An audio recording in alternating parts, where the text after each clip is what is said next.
Okay, chat. Let us get a going. Oopsie. Nope, that's not what I meant to do. Must have moved it accidentally. Okay. Chat, are you ready? We are about to get into it. Possibly for the first time ever, a little bit early. There's 2 minutes on the clock. Or I guess a minute and a bit. And everybody's there and ready to go. How bizarre.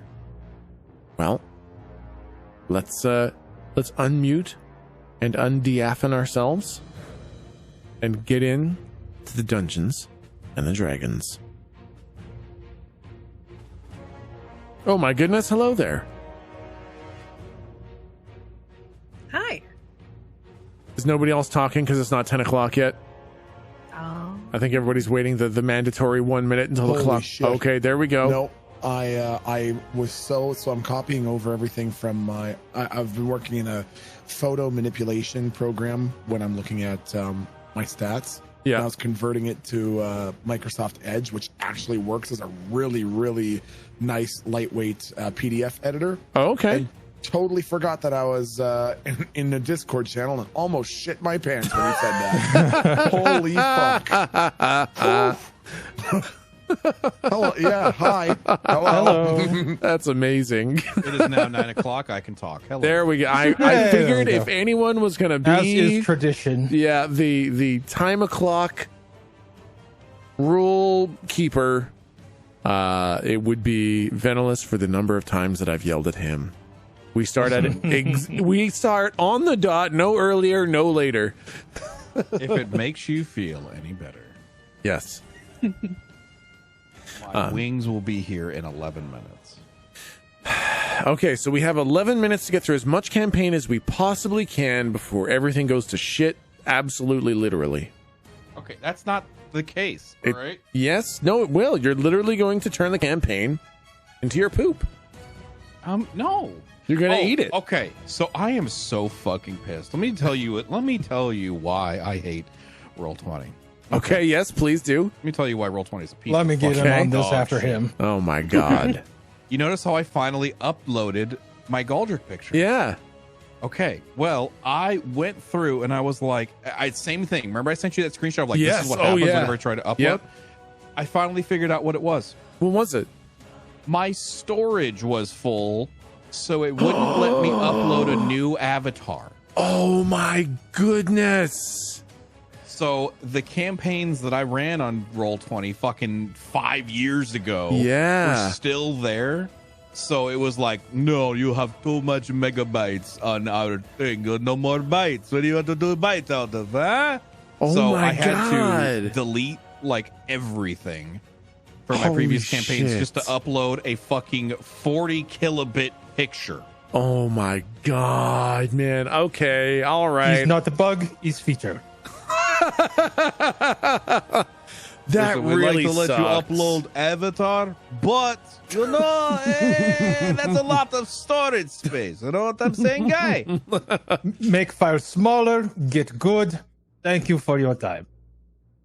I not let you upload picture, but I also not tell you why you not upload picture. It could have given me a single like Yes. warning. Your Yes. shit's full. Exactly.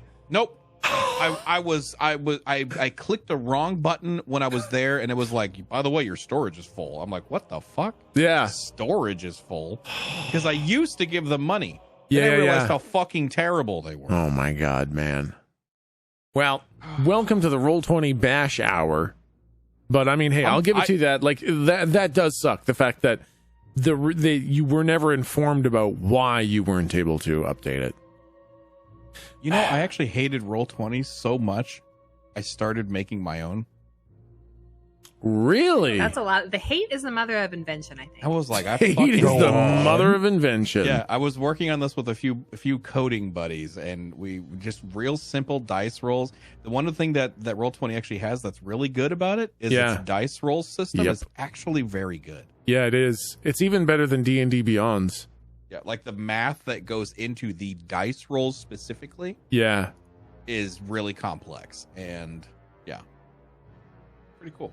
So that one time where you were just rolling 16 over and over and over again, is that That's when I related? hacked. No, that's when I hacked it. No, that's when I hacked it. It's pretty easy when your password is password. Okay, all right. Now They'll never guess this. No, don't worry. Piece of cake like soda wings. Stupid American. it's password, but I use 0 for the O. Passwords, but with a Z. Password look like my luggage combination. Oh my goodness. Okay, I just had to disable. I have channel point sound alerts, and I was just thank frick somebody warned me I had not disabled them. So I got one more. What combination would no one use? 2020. Okay. The truest of hellscapes. Okay. All right. Well, maybe one of these days. The thing is, the jukebox is so nice for controlling the music.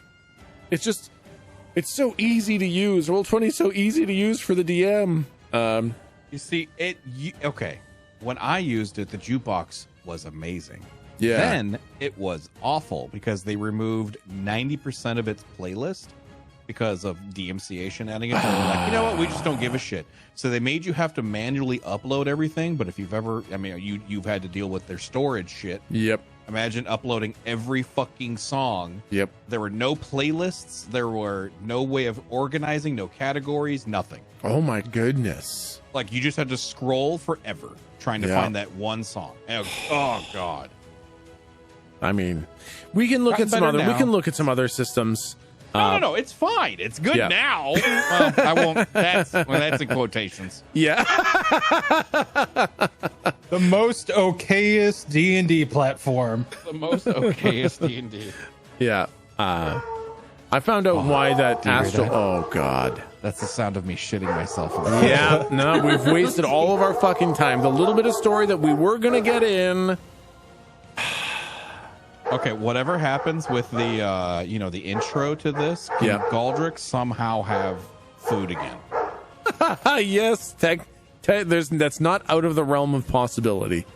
We seaweed, Well, small crabs. technically you guys are dead, so you can have whatever you want. Yeah. Oh, good. Wait, what? I'm sorry. Oh, I want to not be dead then. Remember when you decided to fuck around and stab the fucking... Remember that? Remember when you decided to fuck around? No, I remember that. Stab the fucking... Remember that? Thanks a lot. Slump members. I remember Slump doing that. Oh man, it's so funny because the thing is, the Dungeon World system has a very unique system for death, right? Like you actually interact with death. Death is an entity, and I wanted to have that be something, but I didn't know how early I would have to have that prepared. And so I was like, I got an idea. I'll flesh it out later. And then as we got closer, I was like, I mean, maybe I'll just have it ready just in case. I'm just saying, when a character goes full Farquaad with the party, some of you may die. But that is a risk I'm willing to take. So I just want to say that after you're done going through the recap and then the narrative camera, I want the narrative camera to end with whatever form they're in, Slump looking at Galdric and saying, Thanks for that. That's great. Here we fucking are. Thanks for that. That's wonderful. Thanks. I want to be staring at Locke like it's his fault for not restraining me from doing something stupid. You know how I am. You had one job, okay? Stop me from doing dumb shit. Oh my god, so I'm very glad that I had the death system fully fleshed out. Fuck. I didn't know. I was just watching a little bit of the crap guide to DMing with Kaylee, And Oh my God. it's so funny because it was talking about how, I leave all these glorious breadcrumbs and they're just not picking it up, so I'm just going to cut and paste my entire campaign over here. Or, there's this evil person in the middle of the bar in a dark cloak who looks different from everyone else, who's glaring at you, and it seems like you're the only people who can see him. Very clearly trying to, like, make him be the person that you interact with. And I've completely forgotten where I was going with this story. Damn it! Oh, my dear.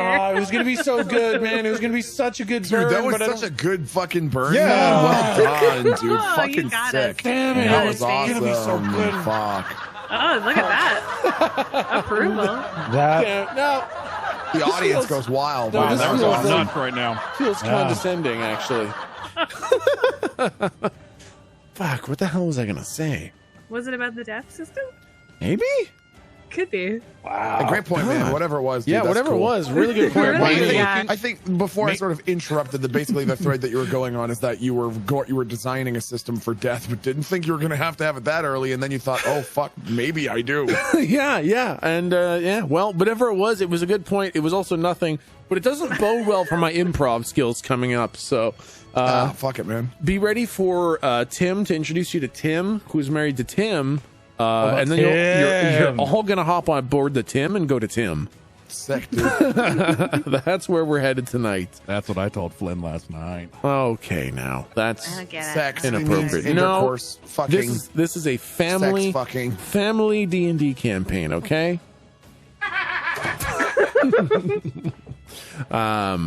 Okay. So, I think with that, guys, we can go ahead and start by welcoming folks to our tabletop RPG stream called Monsters Ain't Real, where we use the Dungeon World rule set to enjoy some good old-fashioned RPG fun set in a pirates and swashbucklers universe. To anyone new, all the old episodes are up on the YouTubes, except that I've kind of fucked up and maybe missed the last 4 episodes that aren't up there yet, but hey, I'll get back on that. Sorry, YouTube, you're going to get these all at once, so you're welcome for being able to binge like 20 hours of Mar because I fell behind. But hey, if this is your first episode, you can still hang out and just have fun. this is a weird intro. It's a weird intro. I feel bad. It's okay, though. I don't feel bad. Let me be very honest. I don't feel that bad. Fuck the YouTube people. Fuck the YouTube people. You hear that? That was a mistake. You know what? I bet they won't even come over to twitch.tv to fucking counter that either. I bet you would not come to twitch.tv/Techsmith314 right now and talk shit. Yeah, I bet they won't. And make sure to check if you've got a Twitch Prime subscription available. Yeah, they won't do it. No balls. No They balls. won't do it. No balls. Oh, my goodness. So, be real quick, one other thing. The food's here. I'm devouring. Yum. Yeah. Okay, I got me some wings. I got Yeah. me some fries, but I wanted to be a little healthy, so I also got a salad. That's nice. So you're going to eat the Growth. salad instead of the wings? Personal growth. Go fuck yourself. If you don't give us this recap now, I am literally going to shit in my own mouth, fold myself in half like a lawn chair in the bathtub, and I'm going to do it. Don't do that. If You're we gonna don't get get this this recap, thing. I'm going to Gonna shit get the in my bathtub own dirty. mouth. No, I don't Don't care. do it. We need content for OnlyFans. Fuck. Oh, God. What the fuck? You start this fucking recap now Okay. and end All this right. goddamn tomfoolery. Here comes the recap. Last time, you guys began or continued exploring around the island. You found the heart of the island, which was the large building in the center of the island.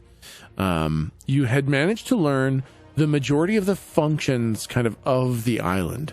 There were stations at each of the 6 points that provided some sort of magical charge that was directed towards the crystal at the center of the island, which would then kind of focus the beams and assist in possibly holding the Kraken captive. But it definitely did something to the Kraken. Eventually, you ended up going into, you ended up going below the heart station into the Kraken's chamber proper, where you found this massive glass tube hanging from the ceiling that had been cracked and warped, and it was containing the absolutely massive body of the Kraken within. Some of its tentacles had escaped from holes in the glass and were sticking into the walls of the chamber, into the island itself. You also found Jack Cobb at the very, very bottom. He was the man that you'd been looking for. He was holding onto a harpoon that was lodged into the body of the Kraken, and he began to describe to you guys what was happening. But without much ceremony, Galdric decided to attack the Kraken, and the party was summarily killed. Before you all died, Slump was able to take one extra hit. Thank goodness for his fucking insatiable hunger talent. He got one extra turn where he picked up a map to Ruga before he was also killed. We ended with a massive ship constructed from the bones of creatures and people alike, with a single tall, thin figure wrapped in streaks of white cloth that billowed off the back of the boat. She welcomed you all and called you accursed dead, and that you'd been found at the moment of judgment. And that's where we begin. But first, we do the narrative camera. And again, I feel like there was something else I was going to say, but I've forgotten it. That's okay. It's totally fine. Like last week wasn't my fault. I just want to say that real quick. Okay. Narrative camera time.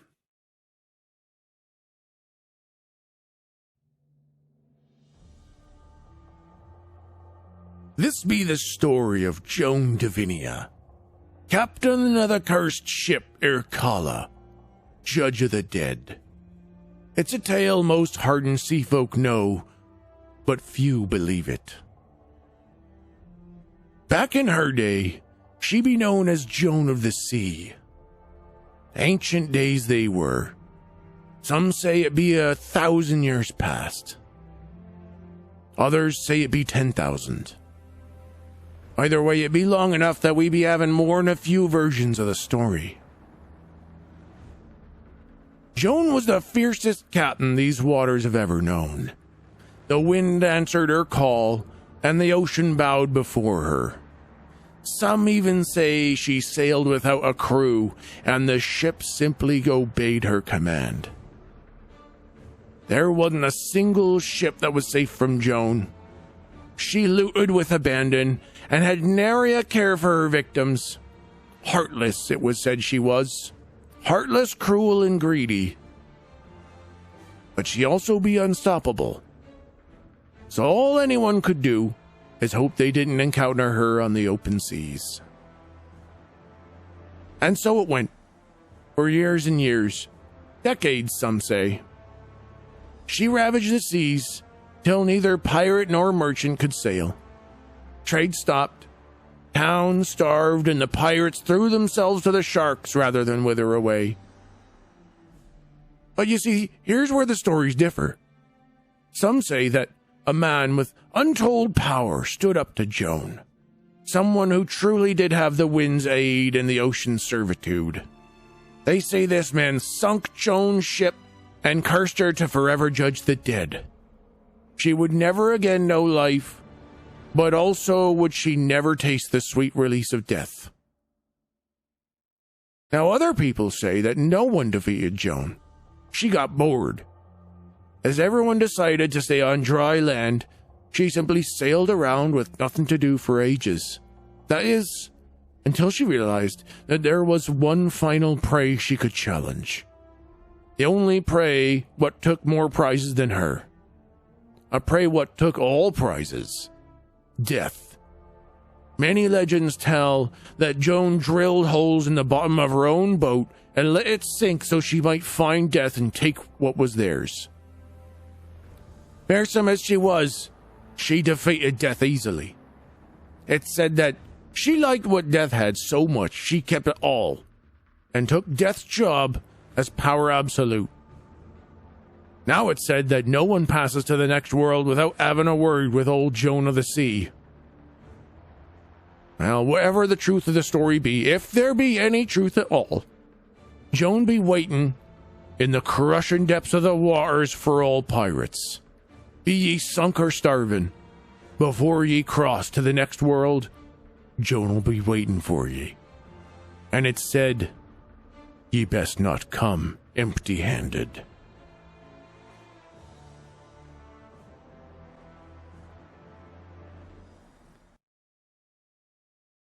And with that, I hate you.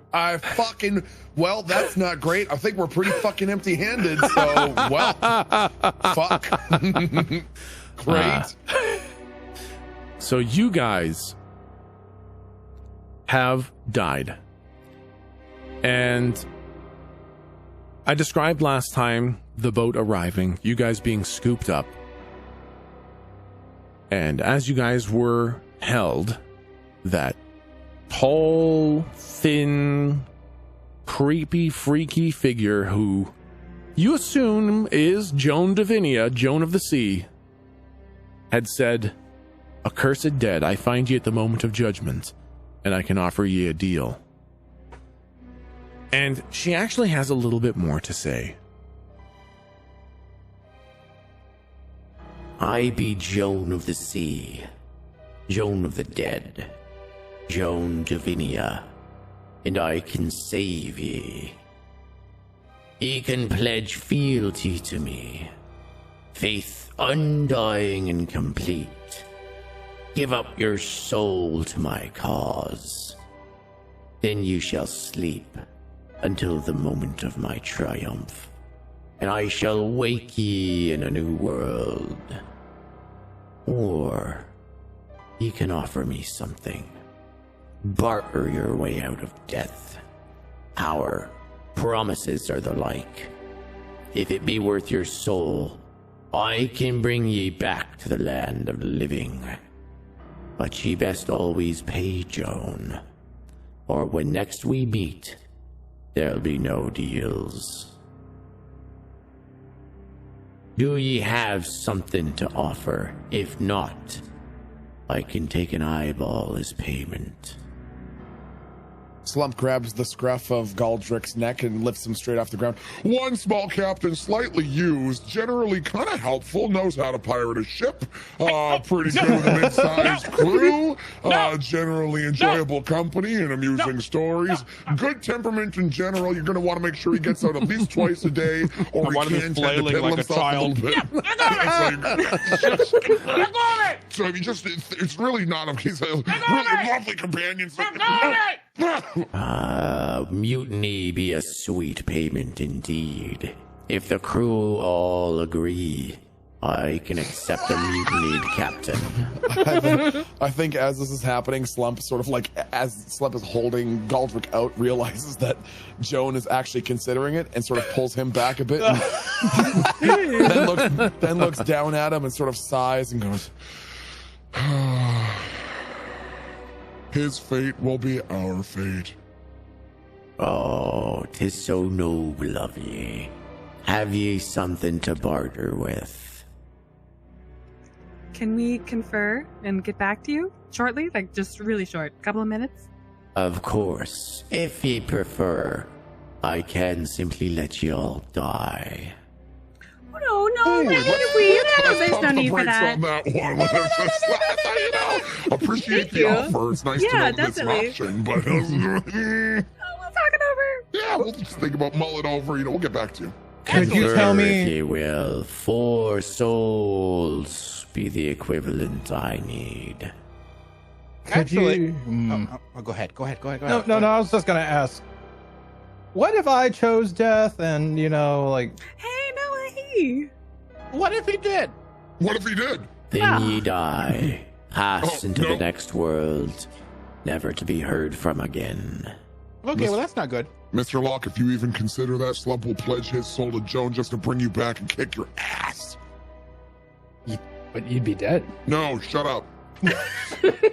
Shut up. Slump doesn't care. So I have a question, Miss Joan. Miss Joan, Mrs. Miss Captain Joan. Captain Jones. My God, these wings down here are delicious. Where did you get that from? I don't know. They were in a bucket. This is ghost meat. Don't eat ghost meat. Is there any left?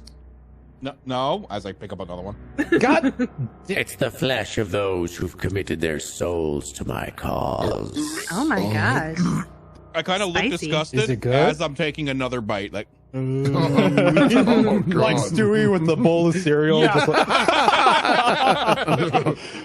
well, Captain, if you don't mind, maybe there is something we can barter, but I mean, you originally said we could pledge our souls to yours to aid your cause. Might I ask what's your cause? Conquest. Ooh, I like that. Joan not be satisfied by ruling the dead. One of these days, I shall rise again, and I shall cover all the lands. And when I do, and my conquest is complete, I shall raise those who have pledged their souls to me. Interesting. What'll happen to them then? They shall live on with my thanks for their power.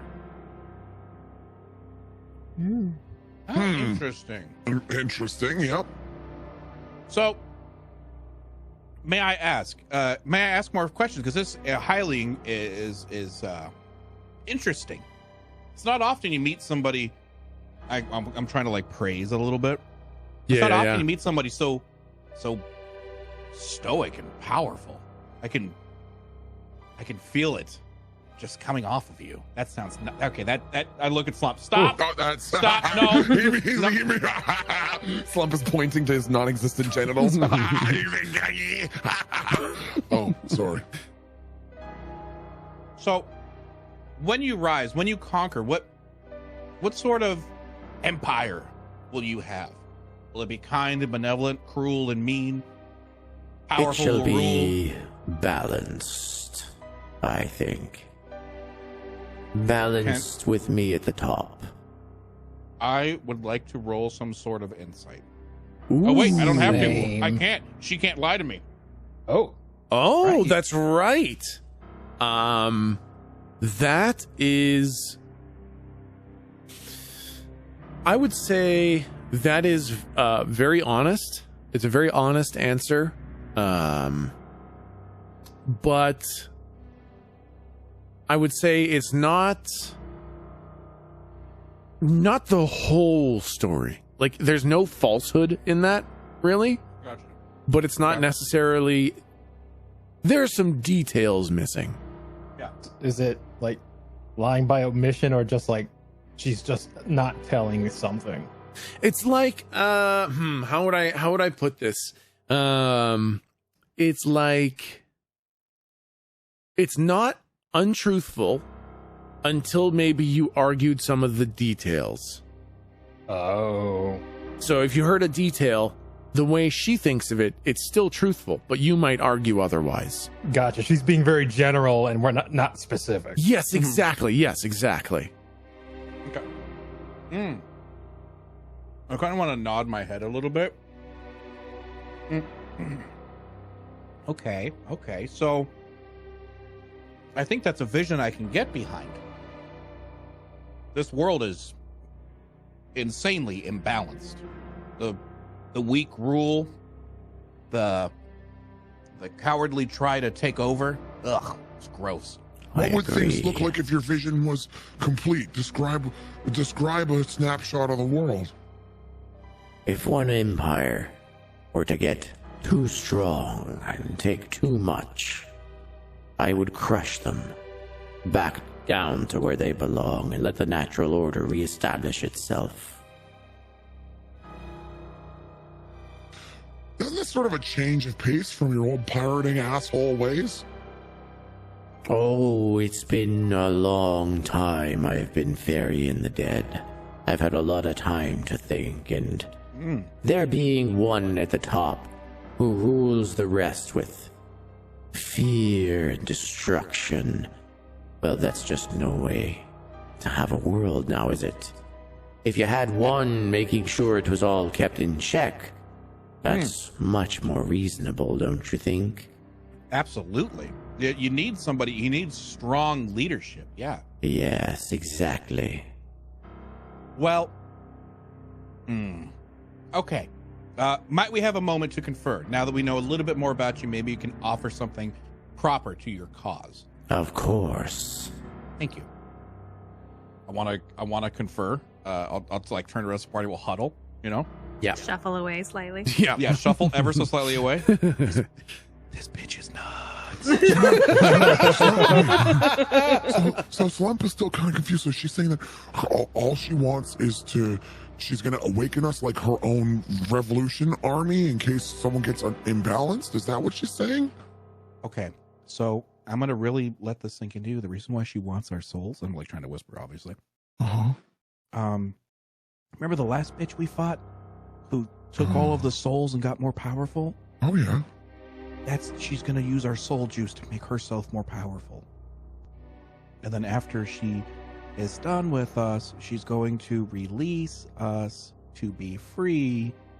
That could mean free to death, free to roam. She's omitting things on purpose. But you just think that she wants to suck up our soul juice so that she can be more powerful? Yes. I don't think there's ever actually an area where we get free. And I use like quotations, you know? Yeah, but so what does she want, though? That's what Slump tells her. What does she just wants it just to be powerful and take over the living, or what? She wants to... Oh, God. Okay, how can I put this? You ever heard of Thanos? No, of course you haven't. No. Okay, well, she's trying to Thanos this bitch. So whenever she deems things are imbalanced, she will not rebalance it. She will destroy them and let something else spring up to then create balance. Oh, that's upsetting.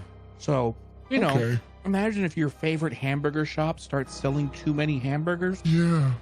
No more hamburger shop. Ooh, that's, yikes. It does seem extreme. Yeah, it's not good.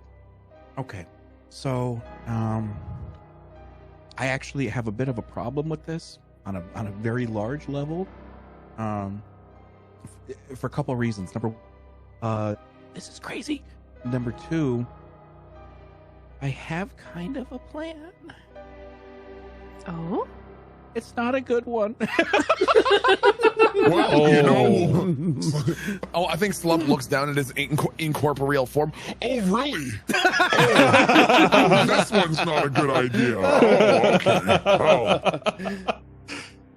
I kind of like double-handed, point at Locke. That's not my fault. I was the first one dead. He died right away. Just See? right there. Anyways, okay. So who pokes a kraken? Who pokes? Did you not see the man who was fighting it the whole time and you thought the good idea was to fucking stab it? He was there hugging a tentacle like Here's Slump's impression. Help me, this kraken is so strong. Well, yeah, ma'am, I think I'm gonna maybe tell me more about this death. No, come on. Okay, all right. Okay, listen. So the only thing we don't have anything to barter with other than services is what I was going to say, because we're pretty good at what we do. And if we were able to kind of prove who we are and why we're here, maybe she would see us as useful. And and I kind of like, because I don't know what she can hear or not hear down here. You know what I mean? Yep. So, I mean, this seems like it's her realm. Yeah. I got a crazy idea. I kind of want to ask her something. That sounds like a bad idea. Probably that shouldn't sounds do like a real more bad information idea. is good. I don't know. It seems like good to get more No, information. it was the sigh that he said with that question. That's what scares me. Okay, so expand. Okay, before we have to rehuddle, I'm just going to say this. I have a plan to give her a fair barter for our souls, but it's going to require that everybody trust me. Fantastic. I'm glad we're all on the same page. I'm glad we're all on the same page. No, didn't say that at all. Did not say that at all. Okay, 100%. No. Wait, no, I have one more thing before we go on to the next. Absolutely not. I dramatically hold up a piece of rock, and it's a piece of the Pale Knight. But I'm not sure if they remember. I go, what if this and a story? Hold on. I want to try something. Yes, please do. I forgot her name. Joan. Okay. Captain Joan. Yes. You've been in this realm for quite some time. Oh, I have. Oh, God. would you take a song? Oh. Well, now, that'd be an interesting proposition. I suppose it depends on the song. Well, I found a book, and I don't know if this is before or after your time, but it's the Ballad of Captain Galdric Stout. What a suspicious name to bring up after all this time. Oh no. What? Oh no. Go on. Oh no, you motherfuckers. Did you not hear in the fucking opening intro when he said that somebody else came here who could control the seas? My character doesn't know that. Oh my god! Damn it! I would be very interested in hearing about the Ballad of Galdric Stout. Well, would you like it sung, or do you want the book that we found, or I found in my searches?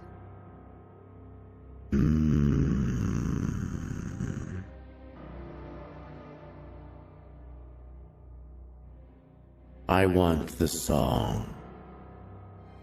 Okay, I don't have any accompaniment here, but I take out 2 spoons.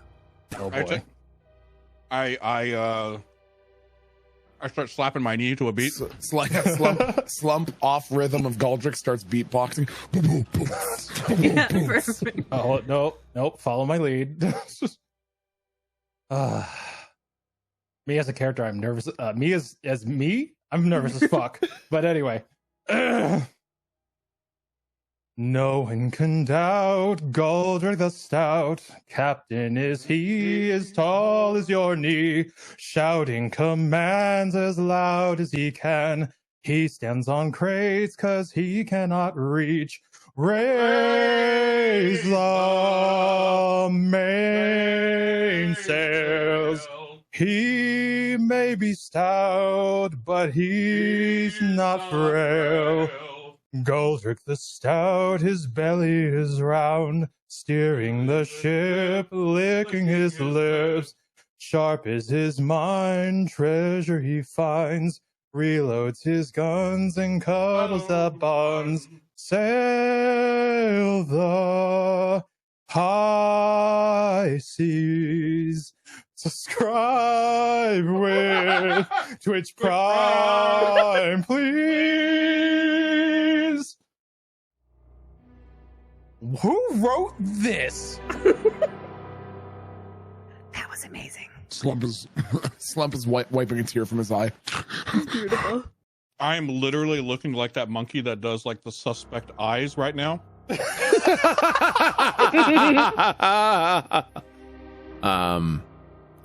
For the first time, Joan moves. She's been standing there and her head inclines ever so slightly.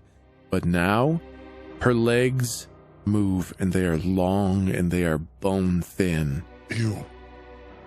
And her arms kind of wrap up some of the long white cloth that folds behind her, and she begins walking down from the deck where the wheel is down to where you guys are. And she moves kind of creepily gracefully, but every now and then it's almost like there's a hitch in it. Ugh. Until she walks up to you, and she's so much taller than all of you. And she bends down and looks directly at you, Locke. Now that was a song worthy of 4 souls. Thank you. I've not heard that song in a long time. Might I ask where you found that song? It was a book that I stumbled across while on a ship. Isn't that interesting? Small one, what did ye say your name was? Oh no. He didn't. His name is Throckmorton. He's a bard. Hi. Is that so? That's how Slump knows him anyway. I mean, Slorp knows him. That's Slorp's name. All right, I didn't. Don't laugh at Slorp's name. Slorp takes that very personally. Comes from a fine line of Slorps, he does. Fine. Slorp after my father Slorp before me. Of the New Hampshire Slorps. That's right. All right, that's fine. All right, so hold on a sec. Okay.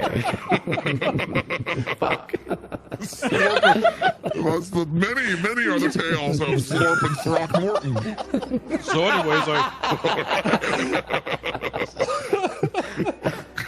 Good friends they are. well, I guess we should be heading off now. If you want to just pop us back alive, we'll just be out of your hair here. Oh no! Can we roll? Can we roll to see if we can avoid that question?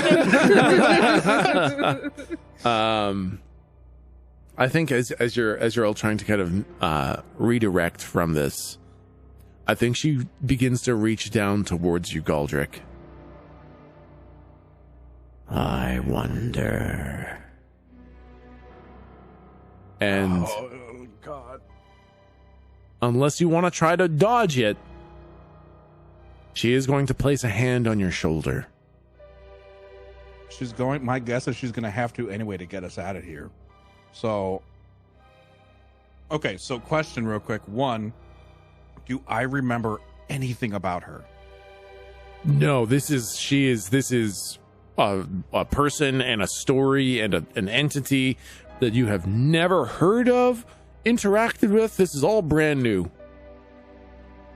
Gotcha. This is a to my knowledge sort of thing, huh? Yeah. Damn it. Okay. But I'm sure you would try to avoid someone touching you, especially otherworldly. I am otherworldly. I would never shy away from that. Oh, good point. I would. We about to dive in, boys. I want to lift my chin and meet her gaze with my eyes. Ooh. It's going to be even more suspicious. I'm like, don't touch me. I just have a weird fetish. Well, leave the fetish part out then. Yeah. You could be just scared of her. You don't have to be aroused. Yeah, could just be afraid. I have a fear boner. That's bad. Oh boy.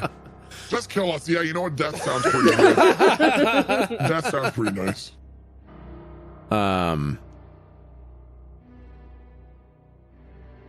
So interesting. Okay, hold on. Because I wouldn't. She's obviously intrigued by my name. Yeah. But I don't know that somebody with strong power. Like I don't know that happened. So I would just be like, "Hi." Yeah. I would try to let my innocence. Yeah. Guide me away. Yep. I would like to say I have an inclination just based off of like how interesting. You know. I'd be very like, "Hi." Okay. So she reaches down and she touches your shoulder. And you look directly into her face. And again, her face is like an emaciated mummy. There's no eyes. There's just hollow sockets. There's no really defined mouth other than just like a hole where the mouth should be, kind of like a Dementor. And as you look into the voids of her eye sockets, you get another memory. And again, it hits you so different than every other memory you've ever had. You remember being on the ocean, and you remember a great battle with, you're not sure if it's Joan or if it's this person, but you remember this great battle, and there was a purpose behind it. And again, it's like one of those shitty fragmented memories where it's like, it's just kind of an image, and you recognize the importance behind it, but you can't gain much information from it. It's just a memory of being on a ship, this massive battle. There was a lot of importance. And then she takes her hand off your shoulder, And she says, Well. I want to like shake my head a little bit like, what the hell was that? Back to the living with you then. Huh? and she just turns away from you and goes up the steps back behind the wheel, puts her creepy long-fingered hands around the spokes of the wheel, and the ship turns up at an incredible angle. And you guys kind of feel yourselves pushed down and backwards along the boat. And as you guys are ascending, she says, Now, where am I sending you? Have ye a map? Helmsman! I want to look over at Locke. Oh, no, Slump has it. Yep. Slump! Huh? Here in the map! Oh, the noodle shack? No, goddammit, get the actual map! I think Slump pulls out like a napkin or something and hands it over. Oh, right away, milady, Joan. Oh my fucking god, I want to reach into his pocket and like replace it. Like, not that one, this one. Here. Oh, this one, this one here. No, you not this hold one. on to this. Hold on. No, Hold on to these. What? Speak What is the it? name of the location. Rubicon. What the What is it? No, what is it? What does it say at the top of the map? I can actually show you guys. You pull it out, Ooh. and this is the map that you have. Oh, Ruga, that's right. Okay. Ruga. This is the map that you actually pull out. This is the actual item that you have. Oh, cool, man. This will be an ongoing mechanic where I will be drawing maps for you guys. They'll improve as we go, but you will be collecting these as items. Oh, Fucking cool. yeah. All right. Speak the name of the place that I am taking ye. Ruga! Ruga. Ruga it is. Oh, Ruga. Jim. Nope. As you motherfucker, that's gonna be stuck in my head. as we're ascending, I want to like make eye contact with as much as I can and be like, "Are we good?"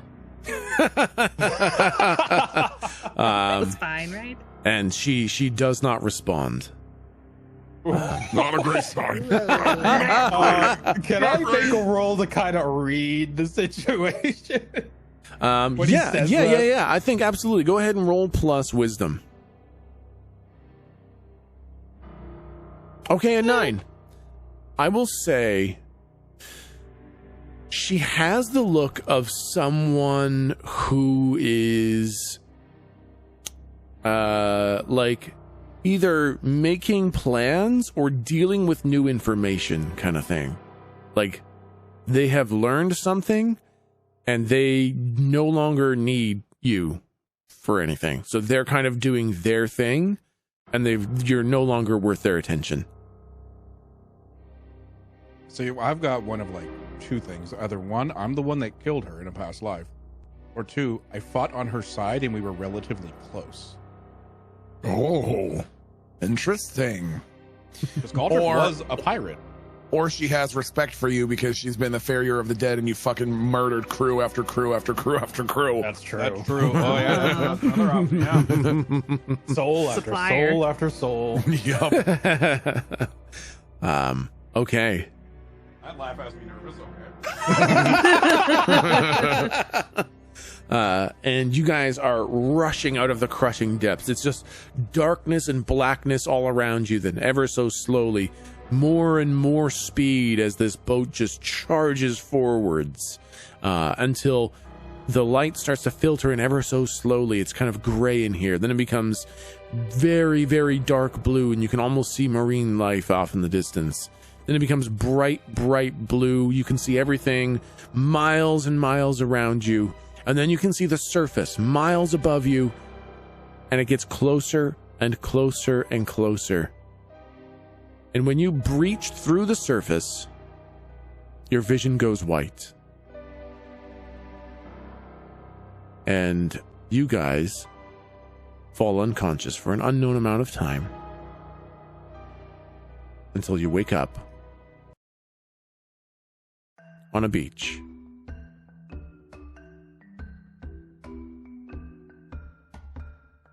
The Bishop's Bane is floating offshore, and Joan Divinia, Joan of the Sea, is nowhere to be found. And you guys are alive again. How do we feel? I immediately just want to look over at Locke. I didn't know you could sing. Who stabs a kraken? Someone who can't sing. Oh my god. You know, fair. I don't want to tip my hand too much, but Locke, when you said I have something to ask you, I got so scared, man. Holy fucking shit. When you said you had something to ask and you were nervous, I shat my heart out into my chair.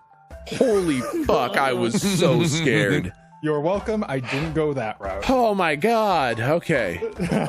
What are we missing here? What was the thought? Yeah, what the fuck? There was looking at Slump like, you know what the fuck they're talking about? No fucking clue. Just yelling at the sky, talking to God. Yeah. No idea. I was so worried that you'd put something together, and maybe you have, and maybe you didn't do it, but I was so worried that there was something you'd put together. Oh, my heart. God, my hands are shaking. I got so scared. Okay. I want to play for a long time. I ain't gonna do that. Okay, guys. So, you guys awake on the beach, and you can see off in the distance, you see that this is a very, very busy area. There are many, many people around, but they are all very obviously pirates. They have peg legs or parrots on their shoulders or big feathered captain hats, hook hands. You know, they're all very, very obviously, like, comically so pirates. They're shouting and cheering, and you see them fighting and drinking and generally being disruptions to the public peace. But as you look around, the people in the buildings and the homes and all that, they are also all pirates, so nobody really seems to mind too much. The land itself is very interesting because it slopes up very steeply. There's a little bit of sand that you're on. Then there's this kind of weird, deep, very lush grass not too far away from you, maybe 15 feet away from you. There's this very deep, lush grass. And the ground starts to incline very quickly. Like, it goes fucking steep. As you look around, it looks like the island is one giant mountain made of other mountains. So it's this big, rumbly mountain that comes to a point, which you assume to be in the middle of the island. The town directly ahead of you is, I'm gonna move you guys back to the other map, to the actual map item. Or wait, maybe I'll drop it in Discord. I gotta give you guys the actual item so that you guys can do some orienteering. Not that you really need to, but just so that you guys have it. Let me just go with directions. Yeah, well, it's pretty basic, so you shouldn't have too much to worry about. Let's see. Because you guys deserve to have it. Okay, here we go.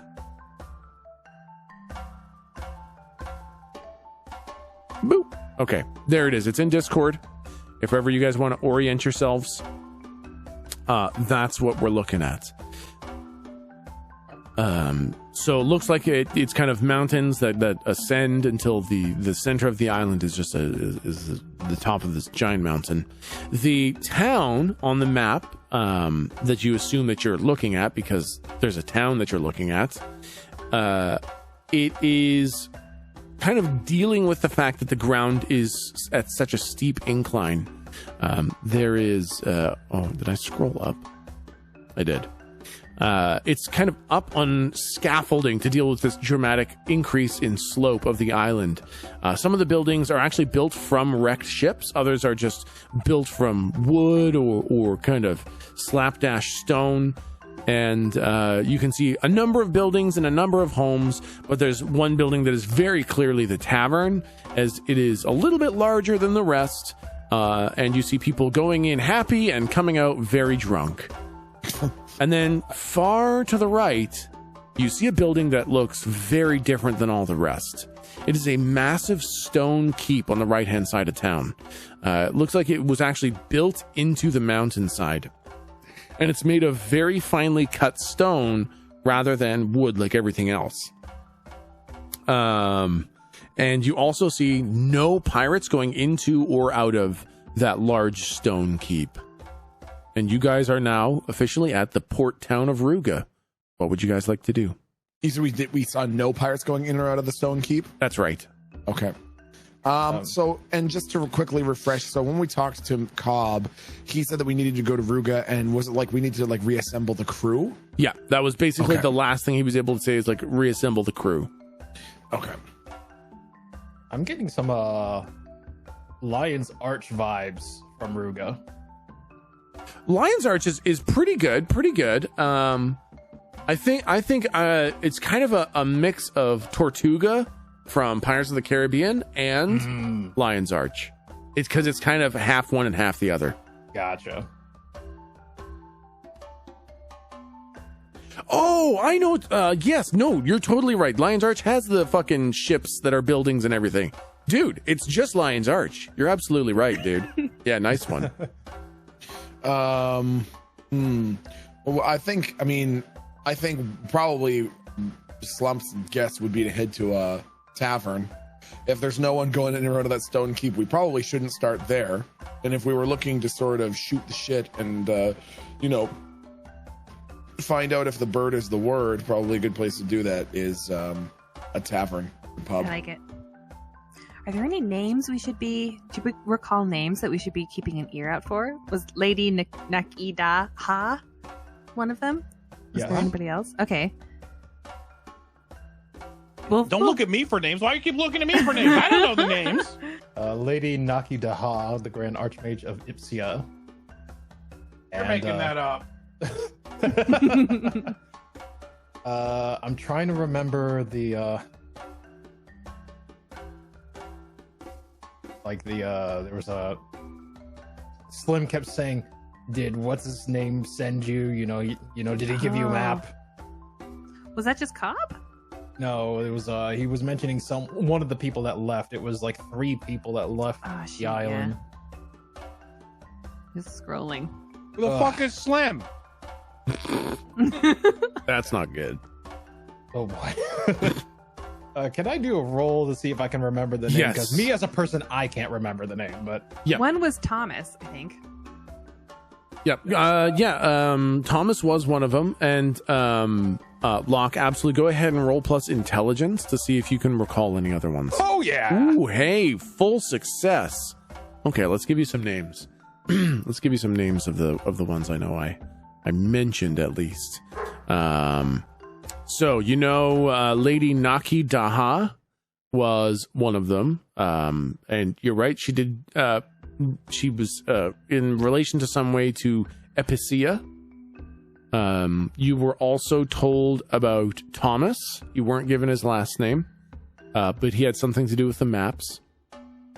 You also learned about Lady Kay Alley and Mr. Lavitz Steele. one more time, I'm sorry. Lady Kay Alley and Mr. Lavitz Steele.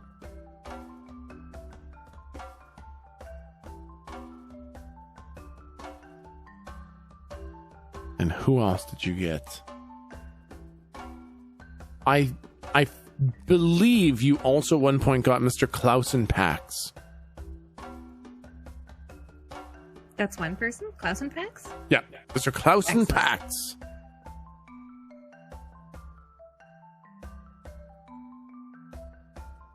I believe you actually did also get Aldez, Lazad, and Dizal.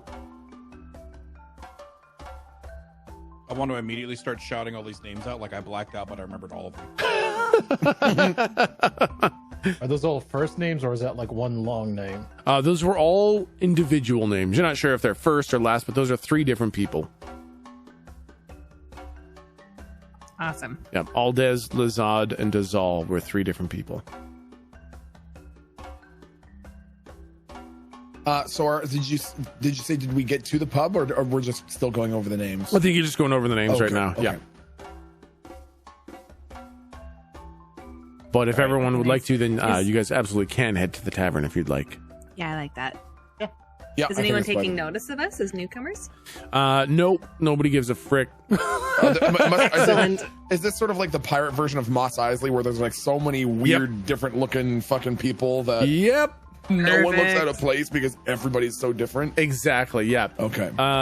You feel like if you were all like super well dressed and prim and proper, you would stick out like sore thumbs. No because you there. don't see any of those people. You do not see any people here who look like they're all neat and put together. Literally everyone here looks like an asshole pirate. So, you guys, having literally just died, you guys fit in perfect. I look like I have the sweet look of satisfaction like Judge Dredd after he bites the fucking rat burger. Like, this is where I belong. Oh man, I love that movie so much. It's a horrible movie. Did you see the new one? Did you watch the new one? No. There's a new one? Aaron, yeah. Oh, the one that was just like whatever 2009 or 2012 or whatever. Ah, gotcha. Dude, No. Aaron and I watched it just the other day. It is a phenomenal fucking movie. Really? It's fantastic. We really enjoyed it. Oh my goodness. Yep. The new one, Dredd? The new Dredd? Yeah, yeah. Oh, yeah, I With like it. With Keith Carl Urban, yeah, Carl Urban. Carl Urban. Yeah, I like That's the one. one. Oh my Dude, it was goodness. awesome. Okay, I I'm thought gonna it have to was much watch better that. than the Yeah, original. Tech, seriously, sometime we'll all watch it. All Yeah, four of us man, will watch hell it. yeah, It's perfect. actually fantastic. Awesome. Okay, so anyway, yeah, let's head to the tavern. Okay, yeah. You guys head to the tavern, and there's this big swinging wooden sign over top that says Ass End Tavern.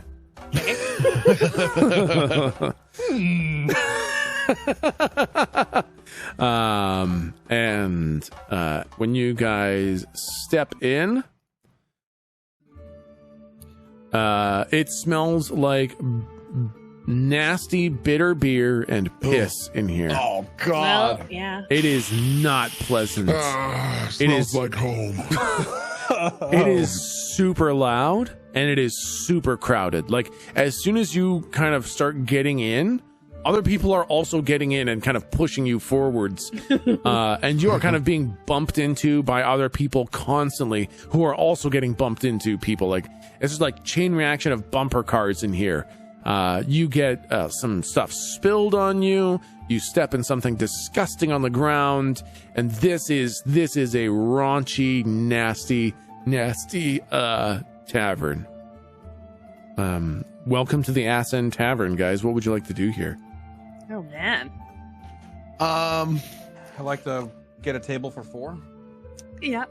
We have that, right? I think you like you're like table for 4 when you hold up 4 fingers, and the bartender's like ha, and then everyone else at the same time is like ha ha ha ha ha. Laugh with them. I want to join in and laugh. Good on us. Sidle up to or if we can, sneak up and sidle up to the bar and see if we can order drinks.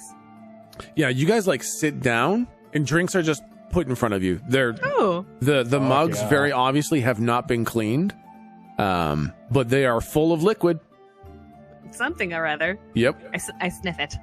It smells bad. I know that it all comes down to personal preference, but let me just tell you that 99% of human beings would find the odor that comes out of this thing to be foul and unpleasant. Oh. Slump and I are both grinning. Yep. 99%. As we're walking through the bar and all that, like all this is happening, I'm trying to keep my ears perked up to see if I hear any information, just kind of passive recon. Okay, roll wisdom. Whoever's keeping an ear out, go ahead and roll wisdom. Oh, no. Awesome. Oh, wait, that's an experience. Wait, I don't even see the... Oh, there we go. Now it popped up. Oh, yeah, you definitely get an experience for double 1s. Oh, man. I mean, I guess I'll try to keep an ear out. Okay, yeah. Help out with this. You said wisdom. It's just a 0 for me. All right. Yeah, no problem. I can do that. Give me a second. Yeah, I'll probably have to change these roll die. No problem. Give me a half hour. Okay, bam. Okay. Yep. I walk through the bar. Everything I hear is everyone here is named Slorp. Yes, exactly. Yes. I want Slump to do something slightly different. I want Slump, and I'm going to tell you what I'm going to do, and then I want Slump to roll for it. I want Slump to look for, during the prancing pony scene in Lord of the Rings, when there's all those like mean looking motherfuckers, like groups of dudes in a circle, all drinking ale, spilling it all over themselves, and looking at everyone else with like a spit in their eye. Yeah. I want Slump to walk up to like a group of tall, mean-looking ones and give them walk up to two of them, slap them hard on the shoulder, and say, "Hey, any of you peg-legged, pansy-ass bitches know a Thomas?" I'll roll a charisma, and you can decide. Yeah. Please do.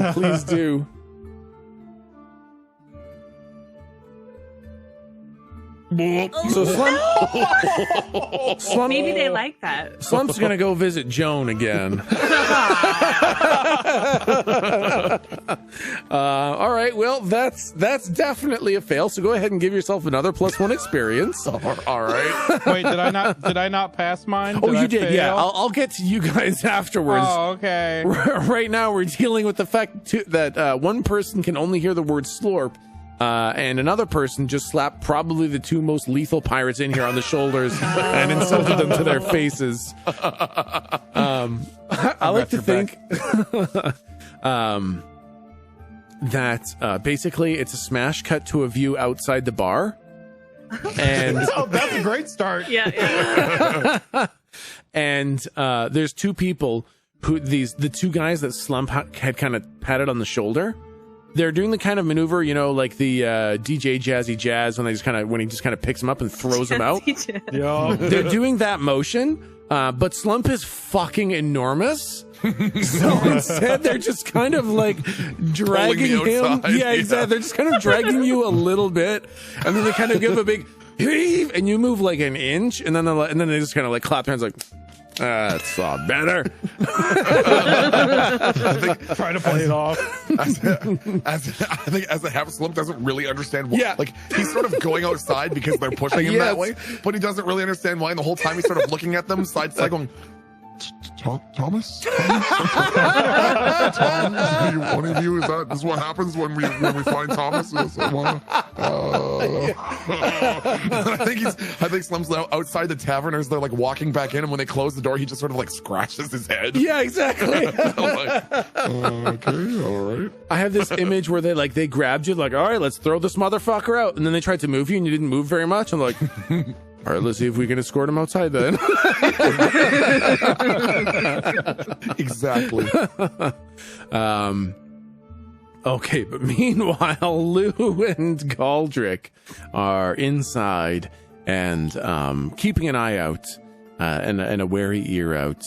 And I think what you guys pick up is a lot of people talking about... Let's see, with a 7 and an 8, you hear a lot of stories about how they found a merchant vessel and they were just so happy to just blow it to smithereens and take every last scrap of gold and silver that they had, how much fun it was and how it's been a while since anybody found one. And they're kind of sharing the war story of this poor merchant vessel that they just absolutely fucking annihilated. And I think that's probably about all that you pick up with a 7 or an 8. Okay. All right. Are any of the people talking about that event near us? Yeah, absolutely. I think probably the people who are like, oh yeah, I was on the boat that sunk the Snoofer's Revenge. And boy, sure was a good fight when we killed all those poor unarmed merchants. Screaming and crying they went, bleeding themselves to death on the deck. A merchant vessel, I say to them. Oh, I got me a merchant vessel. That's unheard of these days. Where do you think it was coming from? Oh, I'm not sure. They probably thought we're probably not hunting them anymore since it's been so long since we've seen one. Yes. But little do they know we rule the seas now. What? Little man, what are you talking? What does that sound? What's that sound? How scary does this guy look? Not that scary. He looks like he's more full of himself than he is actually dangerous. Well, how many friends does he have around him? He's got probably 4 or 5 admirers of his story. You're not sure how many of them are actually friends. I'm highly considering shooting him in the head. Oh boy. Oh no. Quick question. Like, so Galdric's been in this realm before, so from the breadth of pirates that he's encountered, 10 being like the nastiest of the nasty. Yeah. Where does this guy rank? 1 to 10. 3 or 4. Okay. He's kind of scrawny. He doesn't plant himself well on the ground. He's not a real kind of specimen yet. Oh, he's an itty bitty baby pirate. You should have seen I took his gold cup right out of his hand. Where is it? I traded it for bread. Where did you trade it? Yeah, where's good trading around here? Well, I mean, there's the booty here. You could get good stuff there, or there's the Fresh Buns Bakery. You could get stuff there. I hate to do it to you, but he can't lie to me. Is he lying to me? Oh my God. Yes, he's lying. He does have a cup, but he didn't sell it. Is he telling the truth about us killing the merchants?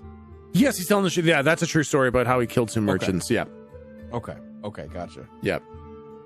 I feel like you're lying to me. I don't know what you're talking about. I ate all the bread, so I got nothing to show you. Trust me. Hey, fellas, listen to this one. Doesn't believe that I sold my cup for some bread. And they all start laughing. Oh, of course he did. He killed some merchants. Yeah, that I believe, but where'd you pawn it? Over Who's your fence?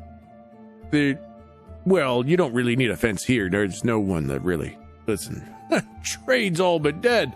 We're all kind of masters of our own seas now. Traded it over at the booty. Yep. Interesting. So listen, I hate to take up an awful lot of your time, but we're looking for a few gentlemen. Perhaps you could help us? Probably. I'm very important. I know all the people here. All right. In that case, we're looking for one of the following individuals. And I snap my fingers like cueing Locke to just list the names.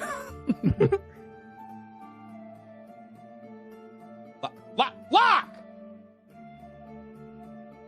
Hello, can you guys hear me? Oh, yeah, yes. There we go.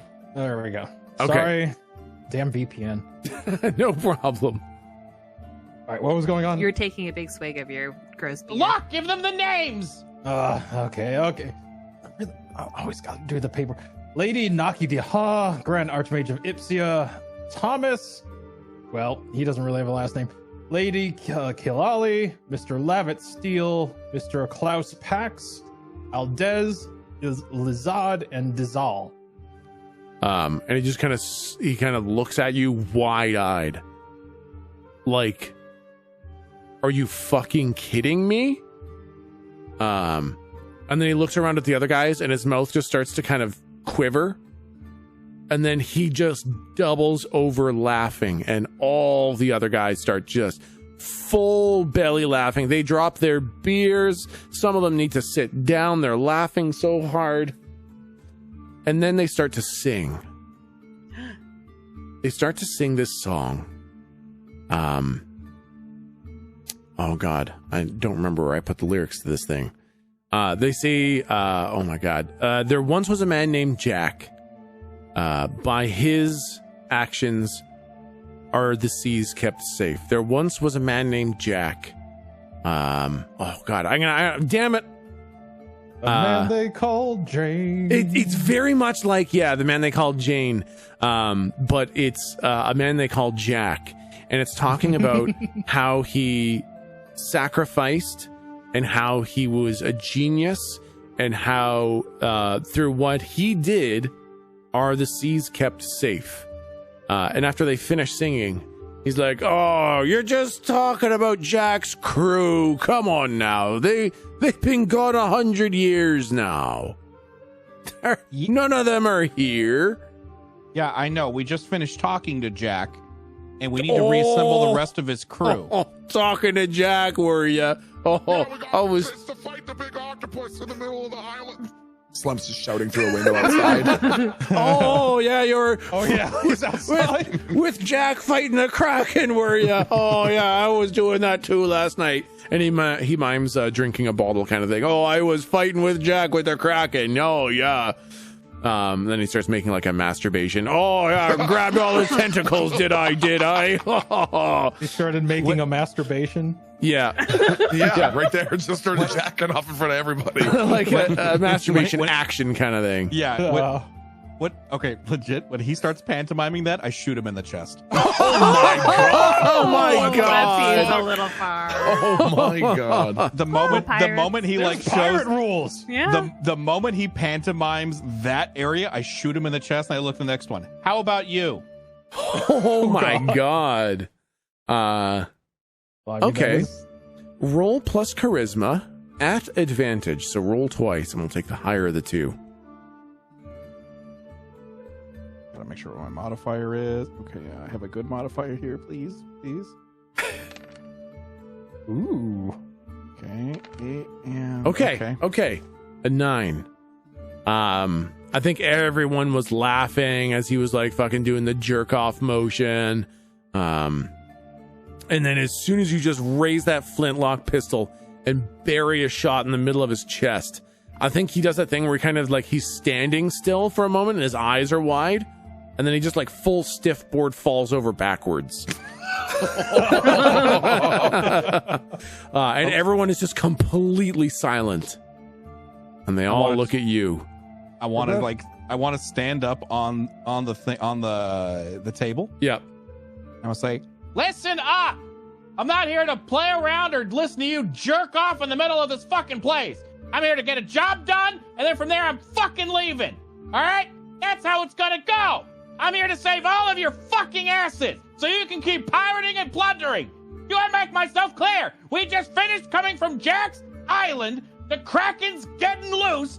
I'm here to find his crew to keep all of us safe.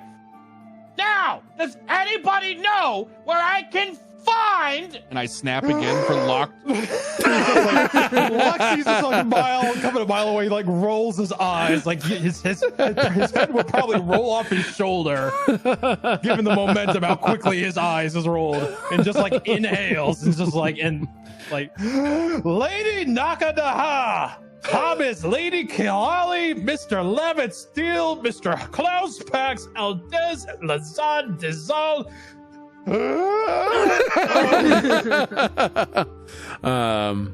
I think as you all do that, a dog just starts barking in the background. I was gonna say I shoot the dog, but I don't. I give it a treat. Okay, good. There we go. For some reason, Slurp's on the list. I think as you say this, shut up! the whole bar erupts into people singing the song of there once was a man named Jack, and the rest of them talking about fighting the Kraken, and they're all doing the jerk off maneuver, and they're all just they're laughing so fucking hard, except for 2 people.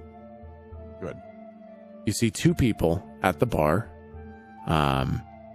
They're pretty rough looking, and they're just kind of keeping to themselves in their cups, and they are not partaking in the laughing and the general ass hattery.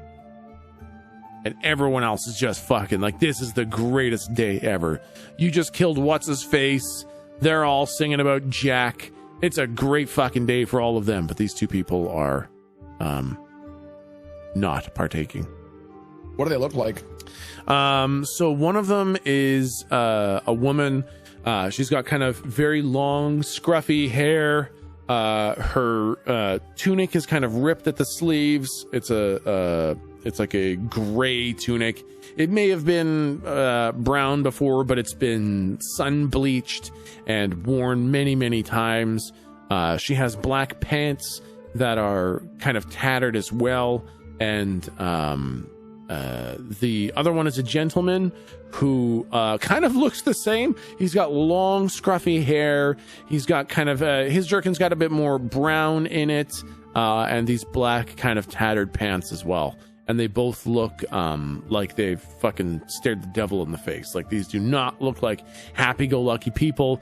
They got that kind of 1,000-yard stare, and they both look very rough.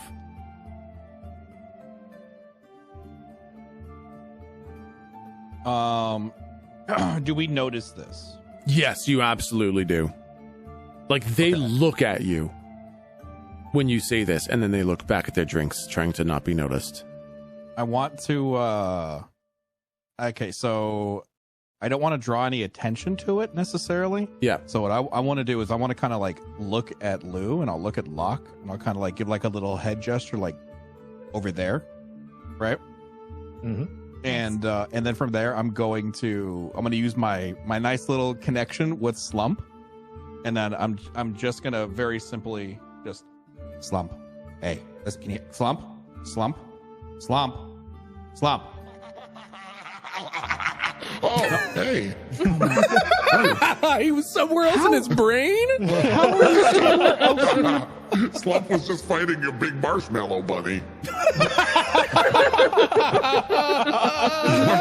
are you up to, Mr. Teeny Tot? I don't know why, but I'm like looking around like, what the fuck? No, Slump ate him and his children in front of his village. So that he knew Slump would be back for the rest of them anyways. What's up? Okay.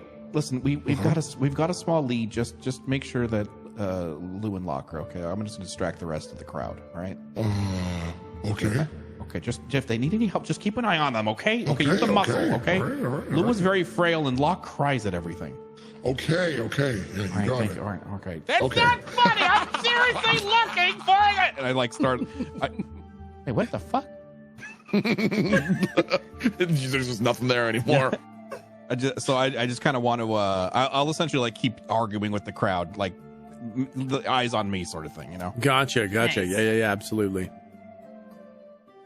Okay. I'll go start slowly.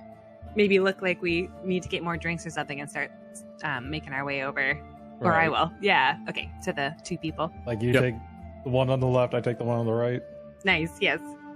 Yeah. Okay. So Lou, you're going up to the woman. Locke, you're going up to the guy. And they just kind of have their shoulders hunched, and they're trying to not be a part of everything that's going on. And you guys, there's definitely space at this point. Most of the people are standing and dancing and fucking doing jerk off motions, and if it was a shit show in here before, it is a fucking disaster at this point. So there's definitely space for you guys to get up next to these guys. What would you like to do? I sit down next to the one on the right. Yep. And I just kind of under my breath, like say, so, which one of those names are you? Roll plus charisma. Roll at advantage. Well, I want to see if I have an ability for this. I have so much charisma stuff, I just don't know. Yeah, right? Oh, actually, I don't have those abilities yet. Got a level. Okay.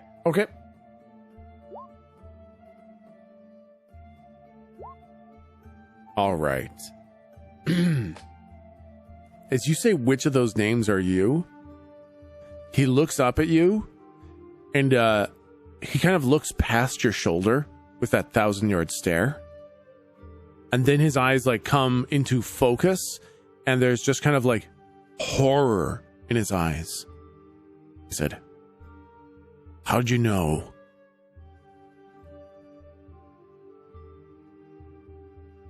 I didn't. You just told me. I'm just called Mr. Steele. All right, Mr. Steele. How did you guys? What are you guys doing here? How are you? What's even going on? How did you know? Jack sent us. You mean no harm? We just came from the island. No, that's impossible. No. The island's gone. No, the Kraken killed them all. He pulls out the containment, like he's subtly pulling out scrolls. He's like, that's the containment area. That's the heart station. These are the steel pillars that redirect sunlight, moonlight, green souls of the dead. So you want to tell me that it's impossible? If you want to tell me that these places don't exist anymore, how did I get these? And the woman kind of pipes up. She's like, the island is still working? It is. It's on its last legs a little. We're down to a skeleton crew. Literally. And she just like downs her whole drink at once. And she's like, I thought this was the end. I thought we were already living in the end, but it hasn't even come yet. If the island's still working, we're just waiting to die. I thought we'd escape the end. Well, we got a chance to stop it. There's no stopping it. It was a failed plan. It's not going to work. So I'm going to guess Lady Kiali, Nakidaha. Tell me when I stop. I'm Lady K, but okay. Most people here just call me Miss Allie. All right. Look, Jack's running out of time. He is desperately asking to reassemble the crew. The wind station is in complete disrepair. The other stations are functioning, but there's no one to man them. The crystal's beginning to fracture in the center. There's already holes burnt into the containment glass, but he's there doing his damnedest to make sure that the world remains safe, and he is begging for his crew to come back. He thinks that this can be stopped. Jack's a fool. We do too. We do too. You're fools too. There's no way. That Kraken's too strong. Do you realize all of us. Do you realize what you're asking? Do you realize why it failed? You can't get a handful of people to live all eternity on an island just to keep a Kraken safe. I'm surprised it took as long as it did before somebody left. There's been a change in plan. What do you mean? What do you mean a change in plan? There is a means to permanently kill the Kraken, which is why he needs the crew. That's impossible. You could truly be free, not waiting. He's killed it so many times. Why hasn't he done that before? Why is it now that he's thought of some magical way to kill it for good? So Locke grabs a beer, like points at Mr. Steele's beer. Yep. You know, in a gesture, and looks at him, like waiting for a response. Yeah, he lifts his beer, and Locke takes a sip of it. He's like, "Well, it was impossible for people to come seeking you from an island that no one knows about, but we're here." And the plan is possible because we're here now. Well, you'll need the full crew. We can't do it ourselves. We're just harpoonists. We can't. What role could we possibly have in this whole thing? From what I can tell from Jack, you two are the best damn harpoonists that he has had the pleasure of working alongside, and he cannot do it with anyone else. Cannot.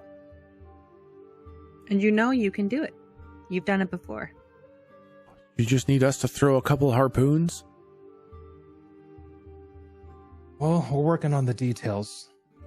But one thing's clear. You need to be part of this crew. And why not? Isn't it better to do something than it means wait getting on the ocean again? Afraid? We're safe here. No, we're safe here. You should be safe here too. Just never get on the water again. When the Kraken gets released, just stay on dry land. Just stay here. Live on Ruga. That's what we're doing. The Kraken is not out yet, and it can stay that way. a Kraken can be dead, where you can sail the water freely and without worry of it. That's right. Be your actual full selves. I think when you say that, like, they both start, like, tearing up. But that will not happen without both of you and the rest of this crew. Will you stop making jerk-off? Stop! Looking for Bob, Charlie, Slump. There's a guy trying to do a pretend jerk off motion to Galdric, like grabbing where Galdric's wiener would be. He'd be like, "Oh, we're fighting the Kraken, are we?" I shoot that one too.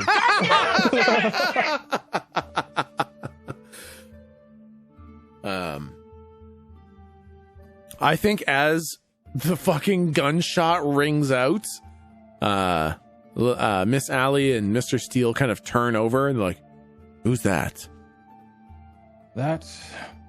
Well, you won't believe me if I told you. Well, I didn't believe you when you said you were from the island. That is Captain Galdric Stout of the Bishop's Bane. They both drop their beers. And we are part of his crew. And we would be more than happy to have you be part of it. That's right. The ship's right outside if you want to take a look. The Bishop's Bane is right outside? Yep. I don't believe you. You see that red trimmed ship sitting in dock? I think they stand up and they kind of go over to the window. They're like, "Holy shit. That can't be the Galdric Stout. He's been dead for thousands and thousands of years." Well, there's lots of things that can't be been done. You're not wrong about that. All right. You want the full crew? You want to get the crew back together and kill the Kraken? We must get the crew back together and kill the Kraken. Well, there's going to be a couple problems with that. There always are. Well, I would say problem number one is probably that we really don't know where almost anyone else is, basically. And if somehow we were to learn where they were, we wouldn't be able to get to them without, a map to where they are. And even if we were to get them, get the maps that we can't get to the people who we don't know where they are, we still wouldn't be able to get back to the island. I'm sure that's something that will reveal itself as we try to gather the crew. Yeah, exactly. We're the good guys. Especially if we get the crew together. They're the ones that created the maps. They're the ones that, I believe this Thomas was part of that. Mm-hmm. Thomas. If it weren't for him, we couldn't have even left the island. That Kraken might still be contained. I can't believe he... If you find all the members of the crew, there's going to be some sore feelings. Right. I mean, I can tell from your reaction to just his name. I'm not going to poke a sore spot, but I hope it's something you share with us one day. I'm sure it'll all get out in the open when the people get there. Listen, what we got a problem with ain't even 1/10 of what the problem the other people got with what they got with the other people they got. Oh, so it's just a whole dynamically shifting, bad feeling smorgasbord. Yeah, it's like, well, we feel bad. The other people feel 10 times more bad towards other people than we feel bad towards them. Right? Well, yeah, but I will say this. We are offering you to be harpoonsman of the Bishop's Bane under Captain Galdric Stout.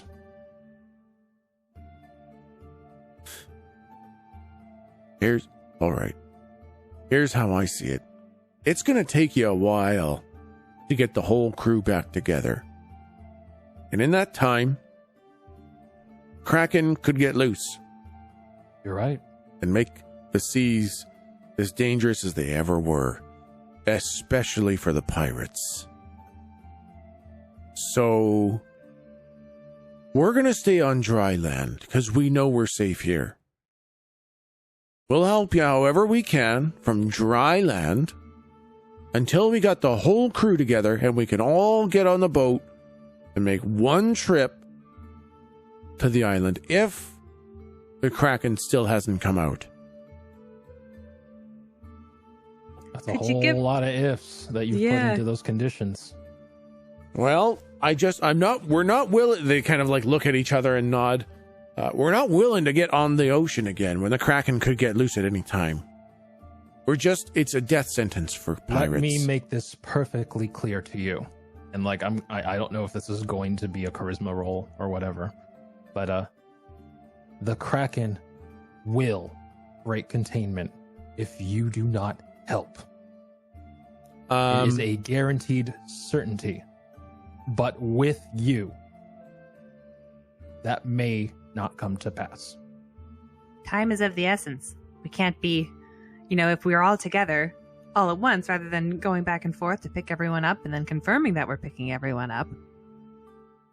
The better, better to streamline it and get right there. Okay, Lou, roll charisma at advantage because you're kind of both raising a lot of good points. I will tell you, you're fighting a very, very strong desire to not get on that boat. Kraken's very scary. 9. Hold on, I might be able to help. Hold up. Ooh.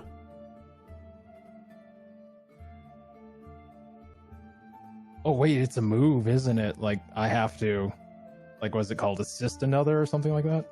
Oh, that's right. Yeah. My God, let me pull up the rules. It is like aid, but basically, I believe it's called aid or help another or something like that. Yeah, there it is. When you help or hinder someone you have a bond with, roll plus bond. I don't know what that is. Yeah, we'll just call it everyone has one bond with each other. So go ahead and roll +1 to help.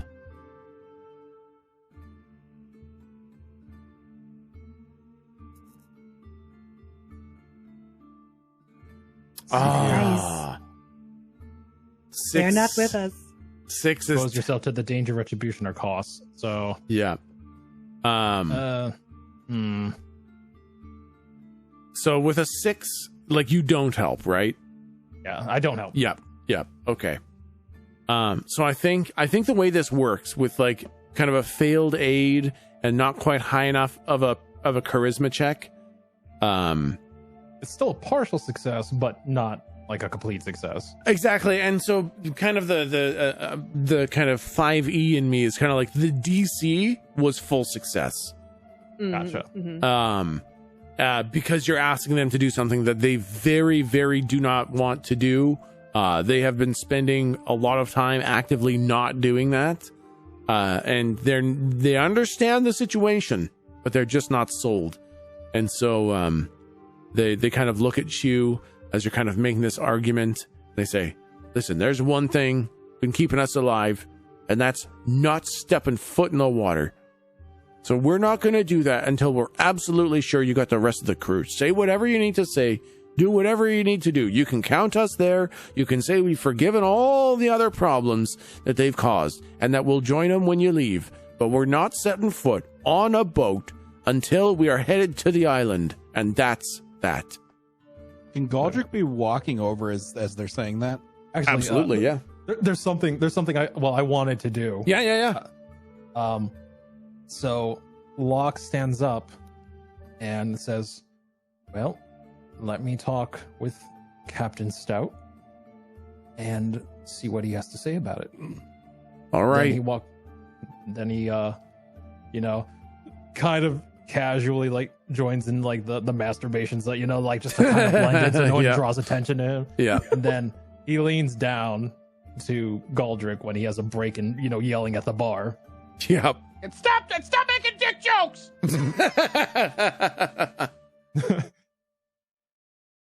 These two said no to Captain Galdric Stout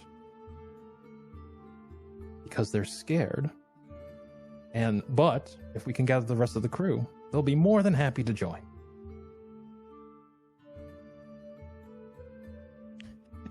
He like whispers it in his ear. Can I make eye contact? Like as he's whispering this in my ear, can I be making contact with them if they're looking at me? Yeah, they definitely are. Ooh. I want to get out my flintlock and I want to start loading it again. Oh my God. And then as he's doing that, Locke is like, he shrugs. It's just like, I tried. Do you load the flintlock? Yeah, I'll load it. They drop their drinks and they bolt out the window. Ah, jeez. I immediately look at Slump and I point with one finger. Slump's outside. Yeah. You're supposed to be guarding the door, aren't you? No, well, Slump had no idea. He thought he just was supposed to stand outside and wait for Locke and Lou to come outside. Okay, if I don't see him, I say, Slump, grab the two that are running.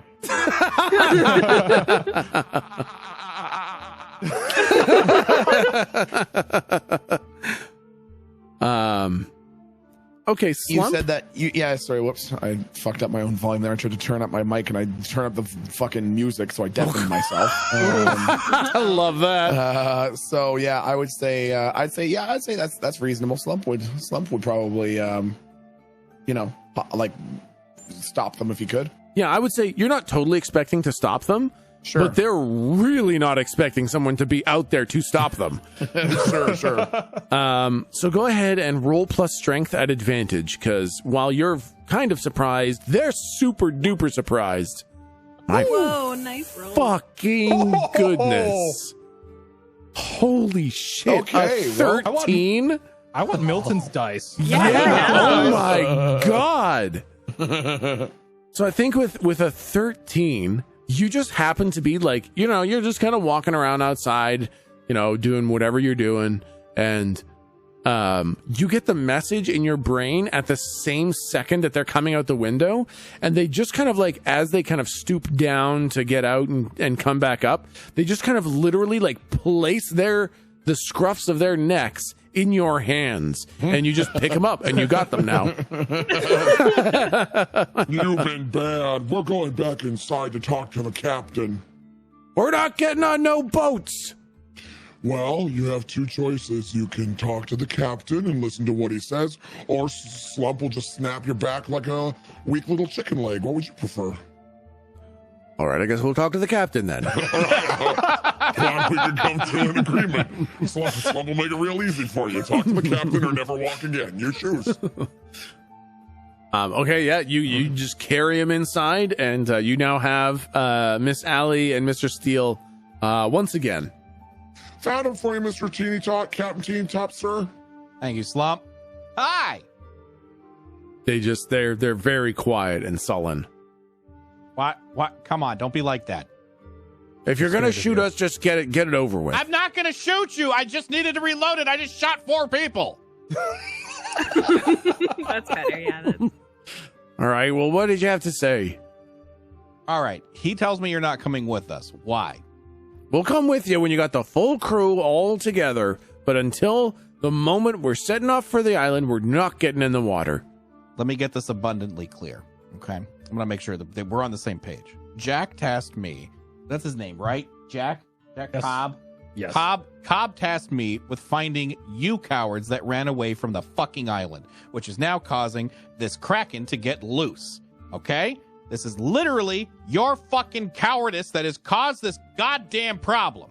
So I need you to gather some balls and get on my ship, because we're going to gather the crew and then we're going back. If you think I'm going to act like a fairy that finds every single person individually and then talks to every single person individually and says, I found them, but now we have to go pick them all up. And then other people are going to say, well, I'll get on your ship when they're all on this ship. I'm not going to deal with that. You're all going to get on the fucking ship right now, or I'm going to destroy this entire fucking town, and land will not be safe for you. Okay. All right. Let's see. You guys have rolled a lot of charisma checks against them. I think this is a pretty solid argument. So I would say,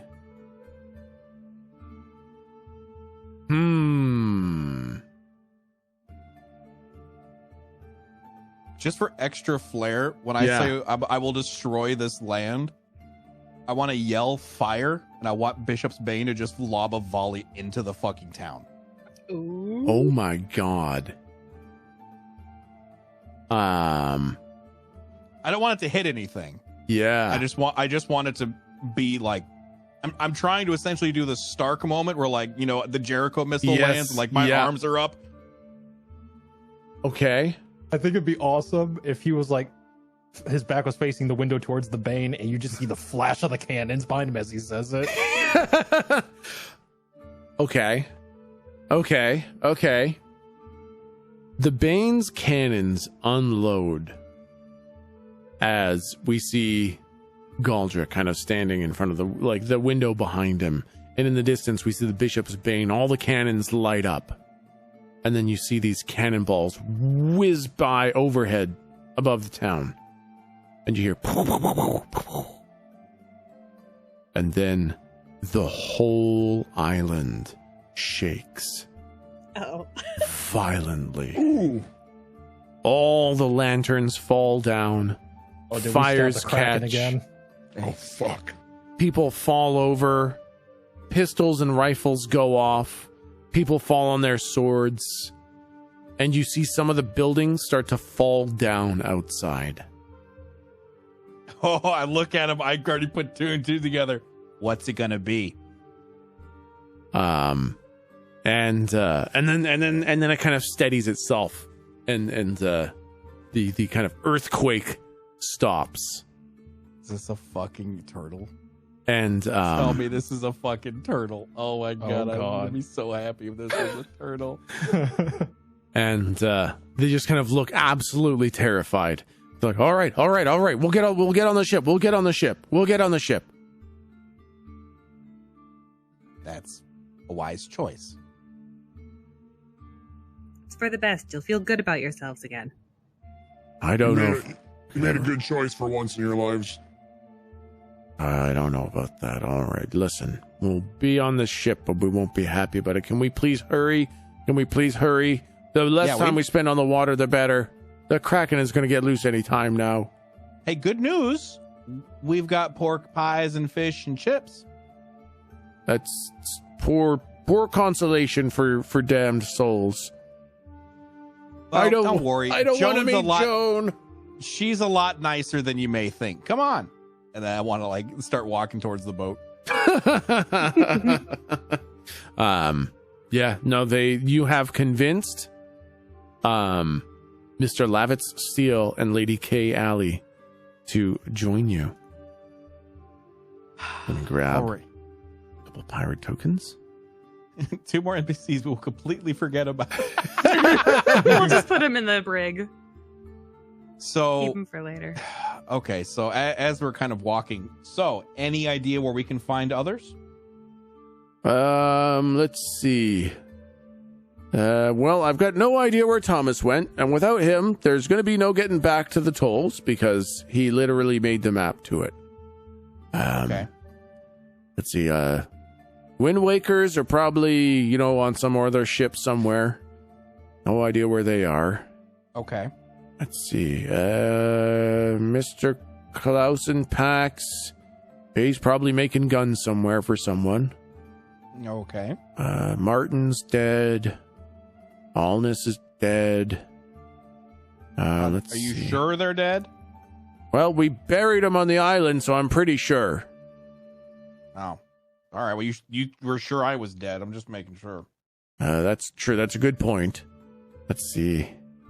Lady Sar, she's probably on some other ship shooting shit down. Let's see. Big Boss Louisiana.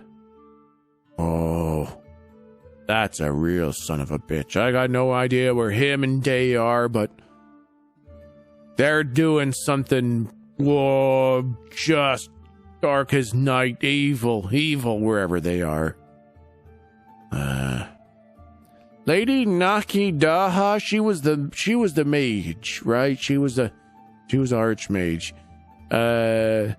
She might have gone back to Epicia. That would be my only real lead. Epicia. Lady Nucky. When he says she was the mage, I'm kind of like, there's fucking magic here. I just think to myself. Okay. Yeah, Lady Daha, she's probably gone back to Epicia. That's probably where she went. That's the other ones I have no idea. Mr. Ton, he's probably found some deserted island somewhere to live off bananas and shit. But no, well, that's all I can think of.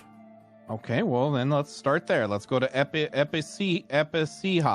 Okay, you got a map? Do you have a map? No. Do you know where I can get a map?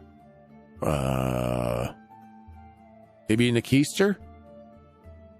Or is that some sort of... you making some sort of wisecrack? Slump starts putting his hands in the back of his pants. No. The keister here. The keister here. No, it's a store. Yeah. Oh. It's the big stone keep there. Oh. Why does nobody... Why does no one go in or out? Oh, it's that's where all the guards stay, keeping the peace. Guards on a pirate island? Oh, yeah. They're, making sure head office doesn't, get all mucked up by our pirating and all that. It's like the one holdover from the old merchants. They got it strong before we did, so we haven't been able to do nothing about it. Okay, well, let's try there then, I guess. All right, great. So they'll shoot you on sight. Have fun storming in the castle. Oh my god, just get on my ship. Are we on the ship right now? Yeah, I think yeah, we can definitely say that you guys can have deposited them on the ship if you want. Okay. Leaving them on the water, I feel kind of bad. Wait, can we see if they have intentions to leave the moment a gap allows them to? No, I'm not. I don't want to do that. That's. I think that's just a shitty resource management thing. So I don't want to do that. Okay. Perfect. Thank you. Watch them try to leave with my ship, and I just summon it back, and it drags them all into the water. I can see them let's get away with the ship, and they unfurl the sails, and the sails just roll themselves back up. So I try to unfurl it, and the sails roll themselves back up. But what the fuck? It comes with low jack. Okay, so yeah, unless you want anything from them, they are on the boat. You guys can be on the boat or back in the town. What would you guys like to do? Well, my question is, what do we barter with? We don't need to barter. Okay. Oh, really? No, we don't need to barter. I have a feeling we have something that they want. So what they said essentially is so everyone is pirates except for that one building is what I'm getting at, right? That's correct, yeah. Okay. All right. In that case, I will. I'll say, all right, boys. Well, this is going to be really difficult. We're going to have to walk up to that building. They're most likely going to try to shoot us. So the only way we're getting in, usually with people like that, is with your arms raised to the sky to show that you just want to talk. And hopefully they don't shoot us. Does parlay work here? Nah, parlay only works with pirates. Slump thinks it's probably important not to startle them, so it's probably best to make noise. So Slump holds his hands up like the fucking Thriller, going, starts walking towards the building. I'll go. You just stay here, Jesus Christ. Oh, okay. That's probably for the best. Can you just stand 30 feet behind me at Yes, all sir. times? Yes, Okay, sir. Jesus fucking Christ. Yes, sir. Oh my God, stop. Why are you doing the Yes, jerk off sir. motion? Like they were doing over there. And when you pass by, they all look at you, Galdric, and they all do the jerk off motion. Look, they're doing it at you. I don't want to waste any more ammo or I'd shoot them. So I'll start walking towards that thing with my arms raised as high as I can. I'm trying to look as not menacing as I can. Okay, yep. You guys begin heading towards the keister. And it is this very large stone keep kind of built into the mountain. And as you get closer, You can see there are 2 guards at the very front. They have kind of relatively matching outfits, which does stand out like a sore thumb here. They have these very thick, durable leather vests on with a flower-shaped metal pin over their heart. They have metal leg plates and a conquistador's helmet. They have a rifle slung over their back, a pistol on their hip, and they're both wielding long spears. As you approach, they both kind of put both hands on their spear, and they say, "That's far enough." Hi. Hello, pirate. Please step away from the keister. We have business. I doubt that, pirate. We're not from here. We have business. May we speak to someone who's in charge, or can give us to someone who's in charge, or we're just trying to have a conversation. Just convo. Do you have an entry coin? No. How do I get one of those? They kind of look at each other and elbow each other. Oh, there's a couple things you could do for one. Oh, go look around town. I'm sure someone's got one for you. Is that an actual thing, or is this like the jerk off thing again? Oh, no, it's totally a thing. Just go around town. Ask for a keister token. Oh boy, he's lying. You're lying, aren't you? Can I tell he's lying to me? He's actually kind of telling the truth. He's kind of crap. It's a truth thing that he's saying, but he's definitely being an ass about it and throwing some exaggerations and some euphemisms in there. Okay, I hate myself because I'm kind of a method actor. My hands have been in the air this entire time. That's so good. I fucking hate myself. I can tell you were coming across really sincere. Yeah, I was like, what? So, God damn, I have to do it. Hello. So, anyways, can we skip that part? Because very time sensitive thing. Kraken's getting loose. Oh, yeah. One of those Jack lovers, are you? Look at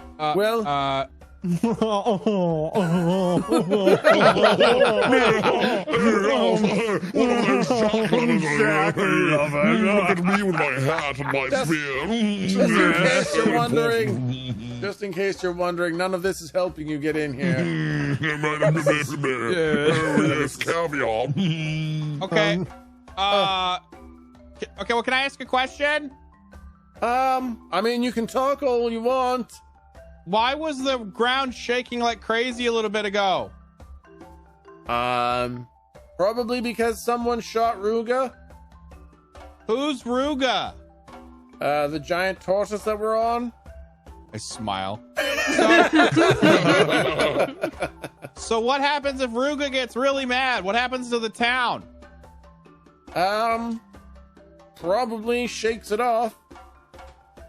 We wouldn't want that, would we? Can I, while he says this, I want to make like a perception check to see if like this fort could like defend itself from, I don't know, naval naval assaults. Oh, I don't need to shoot that. I just need to shoot the island. Oh yeah, but I'm wondering if the ship would receive fire back at it. Oh, okay. Yes, this thing is very well defended. If you're thinking that you can hop on your little boat and shoot Ruga until it kills us all, you'll probably just get smashed into the ocean, so... Yeah, probably. I don't want to meet Jan again. She's weird. Yeah. You mean Joan? Whatever. Jane, yeah. Joanne. You probably shouldn't call her Jan. Like She doesn't even exist, you stupid pirate. Oh, well, that's not very nice. Okay, listen. We just need a map. That's all we need. We just need a map. Oh, is that all? I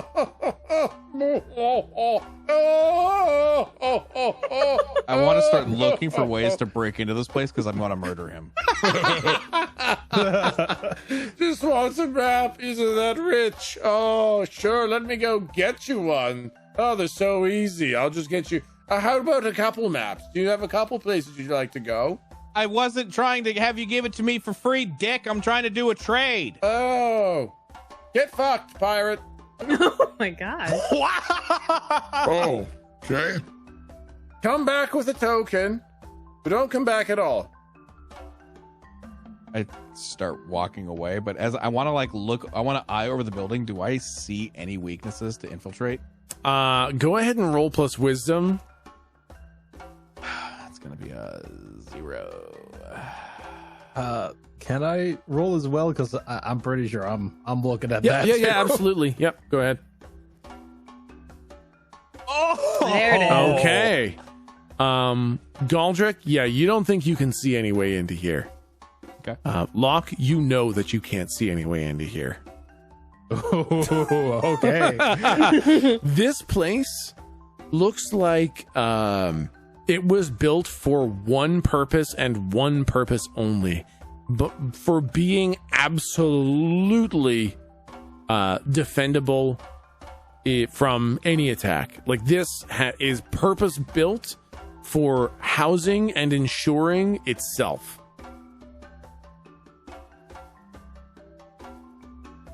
I would say, like, I mean, anything can be broken into, right? But this Locks looks are for honest people. What's that?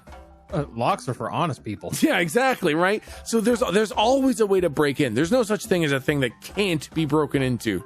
But this looks like it would require crazy amounts of planning. The stone is thick.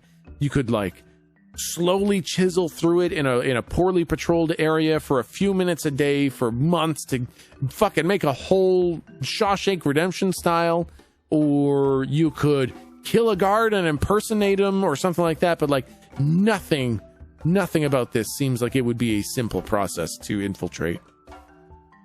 Kill a guard, huh? Befriend a guard. Have them let us in.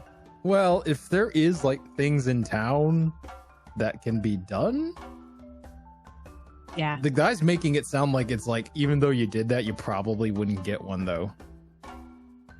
Oh, like if you did a task for the coin? Yeah, if you did a task for the coin, there's a chance that they probably compensate you with something else, but it's not necessarily going to be a coin. Yeah, so kind of because you have rolled very well. I will say that basically it sounds like they really don't care about you or like you or anything like that. But if you have one of these tokens, one of these coins, like that is a deal breaker for them. Like they have to do whatever it is, is entitled with a token. They don't like you, but it sounds like this is standard business. If pirates want to deal with them, a token goes above all insult, above all harm done. If you have a token, you get to do whatever the token entitles you to. Can I ask, I say to the guards, I don't know if you've noticed, but there's a bunch of pirates here. We're all pirates, so the honesty is not the strongest suit. What does a token look like so we know we're getting the right thing when we get it? Depends on who you get it from, honestly. I'll know it when I see it. So you're also dishonest. Oh no, I'll know it when I see it. Okay. I'm not gonna tell you what the token is so you can go fake one, pirate.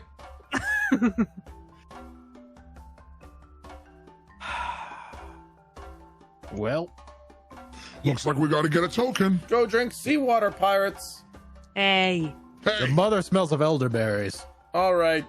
Just a yeah, she sec. got that Load medical my gun. problem. Load my Got gun. that medical. Just She's a got that elderberry stink. Lots of extra powder. Load lots. Oh, we should probably. That's all we need here, I think. Yeah. Okay, yeah, you guys leave back into town. Is there a Are there- job board? Just gonna say that. We go to the job. I go to the Keep Square and look for a job board. Yes, for real. Walking around Stormwind. Who wants a yellow roommate exclamation who's point. got a cat to Oh, here it is, right adopt? next to the auction house. This guy's got a yellow exclamation point above his head. Ooh, what's he say? Kill 10 wolves. That's stupid. I don't want to do that. It says, Who's Hogger? It says, bring me 10 boar livers, and then it's got a Kappa symbol next to it.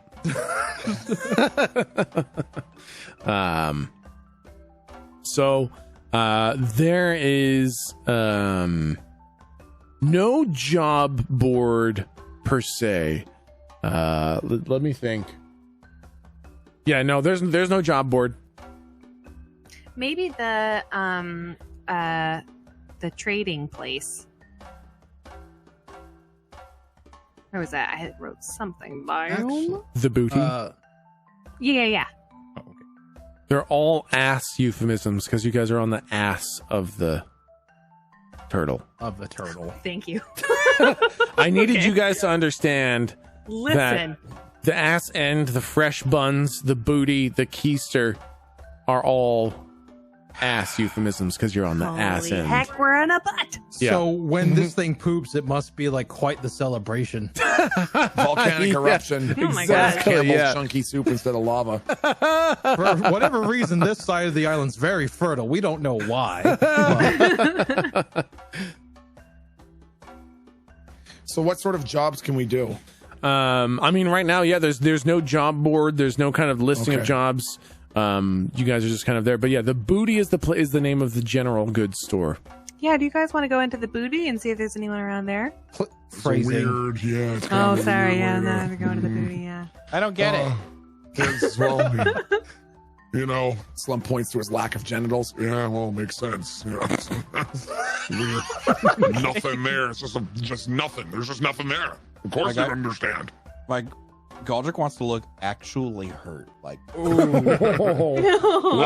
want to give him puppy dog eyes. Like, he just keeps kicking me over and over and over again about the same thing, and I'm like, Oh, you don't like that? anyway. You're So like, let's, no, hold it's on. fine. Slump will it's- be like you. Slump reaches down and starts Oh, pulling. no. Oh my god. Do not. No. The gesture is great. I don't stop him in the slightest. A bunch of pirates look over and they start doing the jerk off motion, like, wrestling the Kraken. Locke goes back into the bar and orders a stiff drink. Well, let's go to the general store and see who's who in the zoo. Sounds good. I think Yeah, that's I think the party should head over. Okay, perfect. So you guys go over to the general goods store. It's not nearly as big as the tavern was. The tavern is, other than the keister, the tavern is the biggest building here. So this is just a medium-sized building. It's kind of like a half upturned boat. It's got a lot of makeshift shelves in here with goods of all sorts. Nothing is really organized here. It looks like a lot of halls from pirating. So it's kind of like whatever was brought in is now for sale kind of thing. You see a couple individuals holding up items. They're looking at telescopes or hooks or rope. And you do see a couple very big burly pirates in here who are obviously making sure nobody steals. But you do also see a couple people who are definitely trying to steal. Behind the till, the person who you assume owns the place is a younger man, maybe in his early 20s, with long straight brown hair and black eyes, and he's got like an oval face with a very keen look. Like he is evaluating the worth of people as they walk in and walk around, kind of thing. Nod to him as we come in. Yeah, he doesn't do like the full nod. He just kind of like dips his head a bit. What would you guys like to do in here? I think Slump would walk straight up to the manager. Like look for the most important looking person. And sorry, did you describe them? Yeah. He's like a younger man, maybe in his 20s. Okay. He's got this long straight. Yeah. He looks like he's kind of running. He's behind the till, but it also looks like he's got an air about him that like a bit of pride, and he is evaluating people. So you assume he either owns the place or runs the place or is the manager right now or something like that. And he seems like he's pretty above board, like pretty clean cut, or does he just seem like a pirate who? No, he does. Proud. He's got a little bit of pirate about him, but he does seem pretty clean cut. He is definitely making some sort of an effort to be presentable. Okay, yeah, I think Slump would walk up and go, Hi there, Governor. How's she doing today? It's going pretty well, Miss. A bit of the young and tishy tosh, eh? Bit of the old nippers in there, eh? You've been drinking seawater, mate. No, old chap ain't been drinking no seawater. Just wondering if you need any help with anything. Looking for work, I am, not for pay. None, mind you. Only for the experience, isn't it, Governor? Well, looking for work, are you? Now, Slorp is the name, Jorp is the game. Well, you're a jorper, are you? That's right, Slorp the Jorper, they call me, they do. Wow. I don't think we've had a jorper in here in quite some time. How's the jorping business these days? I ain't gonna lie to you, Governor. It's a bit slow. Mind why I'm looking for help and all, ain't it? Oh, you know what? That does seem to track, doesn't it? Well, here if you're willing to trade in a favor, perhaps, then Slop will get right to jorping right away. Well, I don't have need of a jorper here, but, you know, I hear that, Kitty, she could use a jorper, perhaps. Who's this Kitty? Oh, she's one of the fishers. But, let's see, what time of day is it right now? He looks at a watch that doesn't exist. He's like, oh, yes. Then he looks outside at the sun. He's like, yes, she's probably picking up dinner rolls at the bakery or something at this point. You find her, she's in need of a jorper, and she trades in favors. And where did you say her place was? Down by the waterfront or what? She's probably at the Fresh Buns Bakery right now. Fresh Buns Bakery, isn't it? Anything we should know? Perhaps the baker's name? Baker's name is, James. James Scrawl. James Baker. James Scrawl the baker, yes. Right-o, jolly good. Quick question for you, chap. Yeah? Do you happen to know how one might so it's a great audience in the keister? Oh, looking to do business with the keister, are you? Perhaps. Ain't quite sold on it, but it's a possibility. Well, I just hope it's nothing too above board. Those keisters, well, they're kind of a pain in the keister, aren't they? Yes. For fuck's sake. Yeah. Oh, aren't they awful? Yeah, well. You know, if you bring that up with Kitty, she could probably, you think she might be able to help? She might. She knows people, you know, who know things, and I've heard that she can, assist with getting into the keister, if you know what I mean. Right. Oh, jolly good. How's about Slop goes about and does a bit of jorping for you on the house, eh? Well, that would be fantastic, but, I mean, if you're looking to buy something here, that would do. I'm just saying coin. No, come on now. Come on. How's a bit of a quick jorp, eh? Quick jorp. Well, I haven't had a quick jorp in a while, so... All right. And I think Slump would like turn around and look for someone that he even vaguely suspects of stealing and just like punch them in the head. Like, yeah, you can punch their head into the shelving. Like, just poof, right in the back of the head. So I think, here's what I think happens. Actually, you know what? Roll plus wisdom. If he fails, can he punch me? Oh my god! I like the thing that Slump misses the guy's head and punches the shelf. Just like knocks it over and flies up a bunch of shit. Okay, so I think Slump, you miss completely and you just punch the shelf so hard. And a tea kettle falls off and just crashes into Galdric's head. Oh no, what the fuck?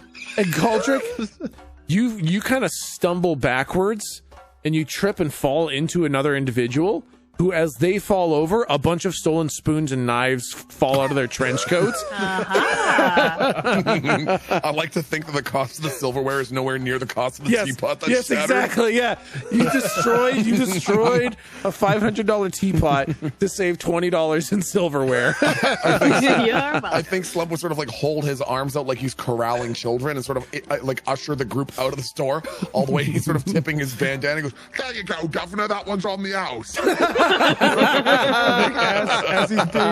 as Locke's being ushered out, he like pinches his nose with his eyes closed. Just While that's going on, like with the whole conversation, could I have looked around to see if there's anything of note in the shop that would be handy for trading with Joan if we die again? Okay, yeah. Go ahead and roll plus wisdom to kind of scan around the house, the shop. Antique. Oh my god, a 12? Ooh. Okay. That teapot would have been great. The teapot would have been perfect. You feel like the teapot was worth 4 souls. My hand was up and reaching for it as Slump. Yeah, we smash cut back to fucking Lou. Seeing this would be perfect. Clang. Okay, I will say you find a music box. And you don't know why, but it seems intriguing enough that you feel like Joan would be intrigued by it.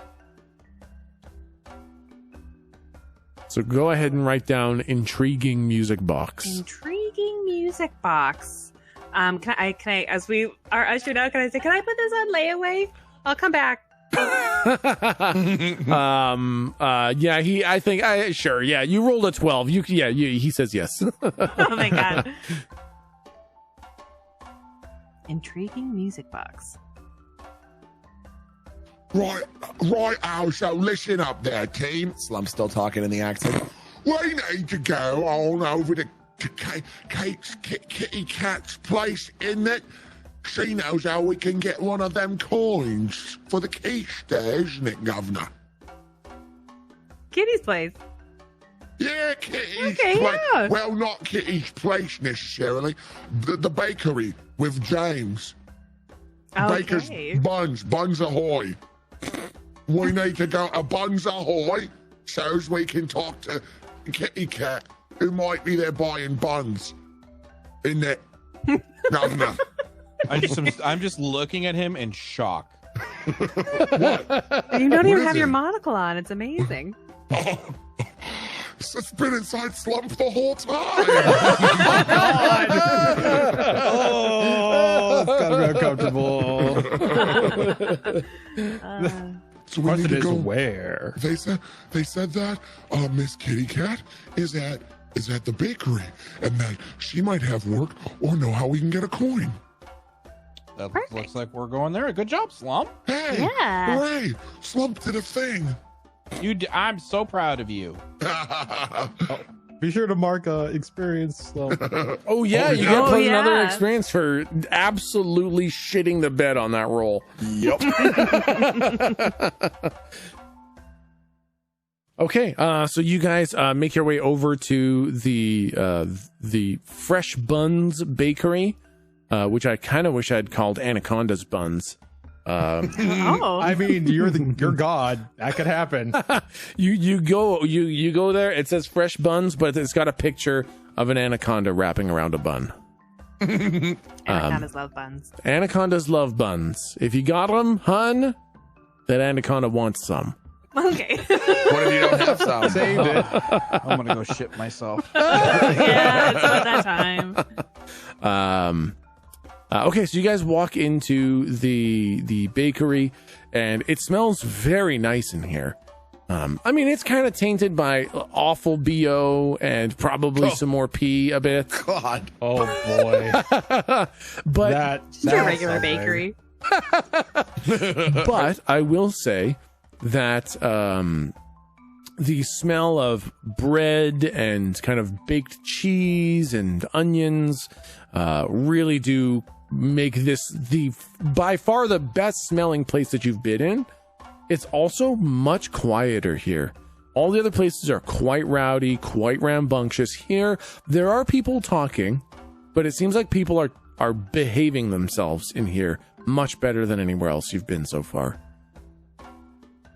And you do see the baker, Mr. James Squall, standing behind the desk. He's kind of a portly fellow with who's balding on top with a kind of big bulbous nose and very kind of happy eyes kind of thing. Hey, Mr. James? Oh, yes. What could I do for you? Hello. Slorp's name is Slorp. Oh, Mr. Slorp, how good to meet you. What can I do for you? Slorp was looking for a kitty. Slorp had a delivery for her from the pirate Jello catalog. The annual, we're part of the annual pirate Jello catalog. So, need to check with her. She's in arrears currently. She owes us a halfpence that she hasn't paid for the annual pirate jelly club. So, nailed it. Help us out with that. I think as you're describing this, his eyes kind of go to the left a little bit, and you look over to your right, kind of thing. And you see this woman who's probably, kind of late 30s, early 40s. She's quite short, maybe, 5 foot nothing or in the 4 foot. She's approaching Galdric size kind of thing. And she's got a mohawk that is dyed black, and she's got glinting golden eyes.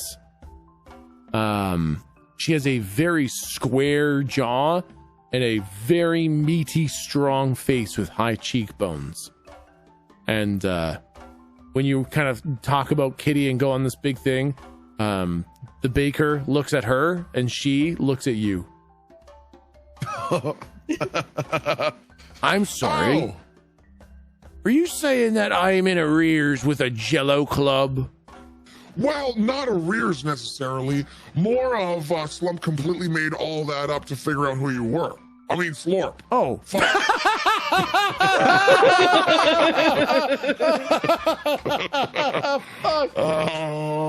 Well, this is embarrassing. That old dusty trail. And why did you want to be knowing who I was? Well, that's a complicated question. There could be a number of reasons, really, when you think about it. Probably the most honest is that Slump just wants to help you because, hey, do you have any coins? We're thinking about it. If there was a coin. Listen, for the keister, there's a big angry fish that lives inside of a mountain alien inside of a chamber, and we were on a boat because it killed us, and we were on a boat, and there was a lady, and she said that we needed to go. Well, actually, she didn't actually say anything. She just said interesting, and then we were on land again, and we were here, even though we didn't take the boat here. We have a boat that comes out of the water when we call it, and we were just hoping that you might be able to give us a coin so we can get into the keister. While Slump was clearly losing his shit, I can't reach his shoulders, but I like to think I'm just massaging his calf like a fighter rubbing his shoulders. You got this. You got this. Don't worry. Keep going. You got this. So what do you think? All right. Now, I didn't understand a lot of that, but Okay. it sounded kind of like you need to get into the keister. Yeah. Wow. I might know a thing or two about how to get into the keister, Oh, okay. That's great news. but I usually only do that for friends. How do we be friends? Slump. It's Slump. Slump lied. Slump lied. His name isn't Slorp. It's Slump. How can Slump be friends with you? Well, I've got a little bit of a problem, you see, back at my house. I've got, I've got some rats in the basement. What need killing? Oh. And if you could deal with that, well, Yeah. we might be friends. They need to be real dead, though. I'm not talking a little bit dead. I'm talking, I need those Real rats dead. real dead. Not moving anymore, if you catch my drift. Not moving. Dead. Yeah, Dead. super dead. Super no duper life dead. left. You got it? No life. Yep. Yeah. You think you can do Okay. that? Yeah. Wait, There's a couple of them. Yeah, maybe we can just go over like, wait, when you say rat, Yeah. what do you mean? Can you describe them and what Yeah. they look like? They're rats. They usually hang out at the tavern. They got 2 Yeah, you legs said and that 2 part. arms, Okay. and Whoa, they're usually got a peg leg. Slump No, is- they're actual Ooh. rats in my basement. They're actual rats in my basement. The furry, scurrying, nibbling on Boy. bread kind in my basement. Well, that's the arms and the legs part is the. No, they're actual rats with an extra set of legs. He's very Wow. literal. You what? They're rats. All right, they're pretty much rats. Okay. Okay. Yep. Now I can deal with rats, Right. but these Right. ones got an extra pair of legs Okay. Where? Where? in Yeah, between that's the good. other one, in between the normal ones. What the Okay. like a centaur or what? Kind of like a centipede, rat. That's not the same. I kind of look over it. So I'm like a centaur. The centaur, you know. It's they're like a half- rat with more they're legs than a rat should have. Yeah, you know, it's centaur. You know what a centaur is? That's a fucking horse. Yeah, they're half washcloth and half apricot. You know the ones. That's what it sounds like she was describing. Okay, where's your house? Is the door unlocked? Yeah, the door's unlocked. Don't steal nothing, or no token for you. No token for this is all we need to do, and then when we come back, we get the token. You come back and then show. Well, you either come get me or I'll show up. I gotta see them dead, though. I'm not gonna take your word for it. Oh, okay. Well, yeah. But you make sure they're dead, real dead. I'm talking super dead. Can you explain why? Just not that it matters, really. You could tell Slump that they're your family, and Slump will still crush their heads. But why? Why are we doing it? Why are they causing you problems? Oh, they're disgusting. They're just gross. You They're just don't like super them. gross. I'm pretty sure I killed one, but then it seemed like there weren't any less of them. So Oh, that's a bummer. That's yeah, a real bummer. I'm not sure if there's just more of them than I thought, or if something else weird is going on, because they do have an extra pair of legs, and I'm not a fan of that. So maybe you go there, you kill the rats, make sure they're all dead and there's no more rats there, then I give you the token. Well, Can I tell you how to see get the token. Can I see if she's lying to me about that? This is so overpowered. I'm gonna use it. I think we had a roll for it. Didn't we have a roll? Yeah, yeah. I just have to beat a 2 That's right. because it was a thing. Yeah, so you just roll 2d6s and make sure you don't roll snake eyes. Oh my. Whoa. Oh. So, no, she's not lying, and you know that for fucking sure. Okay. Every word of this is true, except that when she's saying they're just rats, she doesn't believe they're just rats. Okay. All right. Well, let's go play Exterminator, I guess. Yeah, sounds great. Which one's your house again?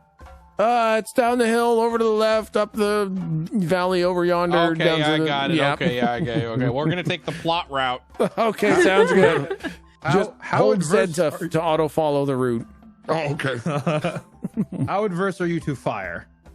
Well, don't burn down my house. I need to have a house still. Is your house made out of the ramshackle shit that the rest of this town is? Okay, I mean, yes, it's made out of Fucking wood, if that's what you ramshackle mean. Yep, made The out of fucking wood. Jetsam and flotsam Yep. and all that other useless shit. The wood that we can find, yes, it's made out of that. Okay, great.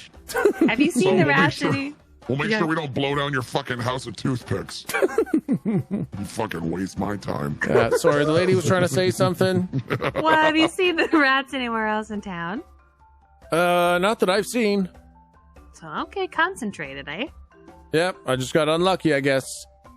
Wait. We're on the back of an animal that has rats. Yeah. Well, ooh. Yeah. Are those transmitted? Are they just fleas? tortoise to Turtle tortoise? fleas? Yeah. Are you asking if it's a tortoise STD?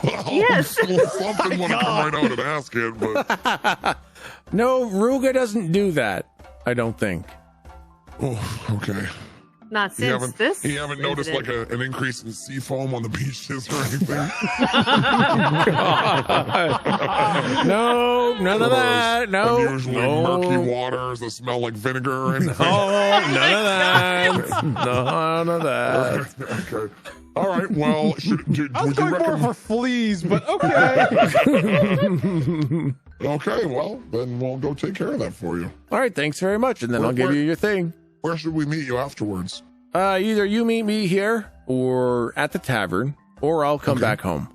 That's a lot of options. Okay. Or maybe I might be on a week on the walk on the beach. You might be a walk on the beach. Might be a week walk on the beach. I feel you have a wheel back there that you're just kind of spinning, and what will happen? Or I might be fishing. Okay. Or might be hiking in the mountains. Might be hiking in the mountains. Hey, whoa. Yep. All right. Yep. Might be on my boat. Might be on a little boat trip. Fuck. Do I hear the click, click, click, click of a spinning wheel? No, I'll probably come home. Okay. If I had to guess, I bet I'll arrive home at an exactly narratively important time when you just happen to finish. Oh, okay. If I had to assume anything. Oh, okay. Well, that's easy then. Yeah. Okay. I feel like turning in this quest won't be the hard part.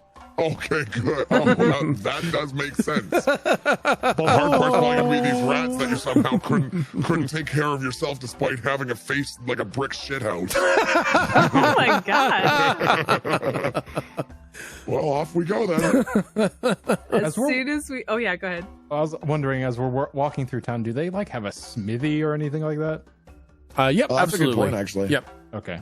Yep, they have the smithy and the gunsmith are one place. Maybe we should visit it, see if we can get some fucking whammies on our weapons. Yeah, man. Well, also, then when we're walking to the smith, I'm gonna ask, guys, I saw in the booty a very intriguing music box that I think would be helpful if we want to get out of Joan's, You lockdown found a music again. box in the booty. Mm-hmm. A musical box booty. Yeah. Oh, okay. And why do you think Joan, Lord of the Underworld, would give a fuck about a music box? Something about it was just really intriguing. I don't know if it was the music it was playing or just the filigree, but I really think it would get us out of there. Oh, well, that's good news. Might be worth. What do you think? What do you think it is that's unique about it, Lou? Well, I didn't open it, so I feel like I need to open it to really know. I just gotta...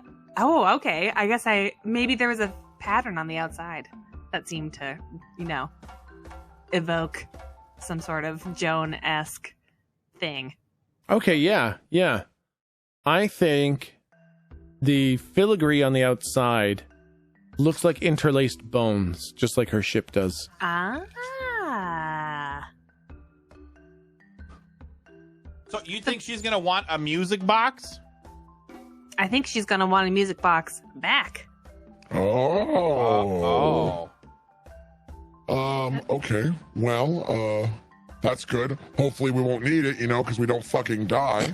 Totally, but That's if we ideal. are fighting mutant rats, it kind of would be nice to have on hand. Yeah, backup, just in case he's... Mm-hmm. Okay. Do you want me to swing in there while you go to the Smiths? Do we want to keep together? We should probably stick together. Yeah, we should Well, Especially for giant I terrifying mean, people okay, well, together. that's fine. Whatever you want to Unless do. somebody do something real stupid and maybe it's me, Joan, am I right? I like elbow Locke. I think he just gives you like the death stare. Like you've never seen him give like the death stare. like I'm about to smite a motherfucker. And then he just kind of like shakes it off and he's like, When he does the Final Fantasy X Titus laugh, I shit myself.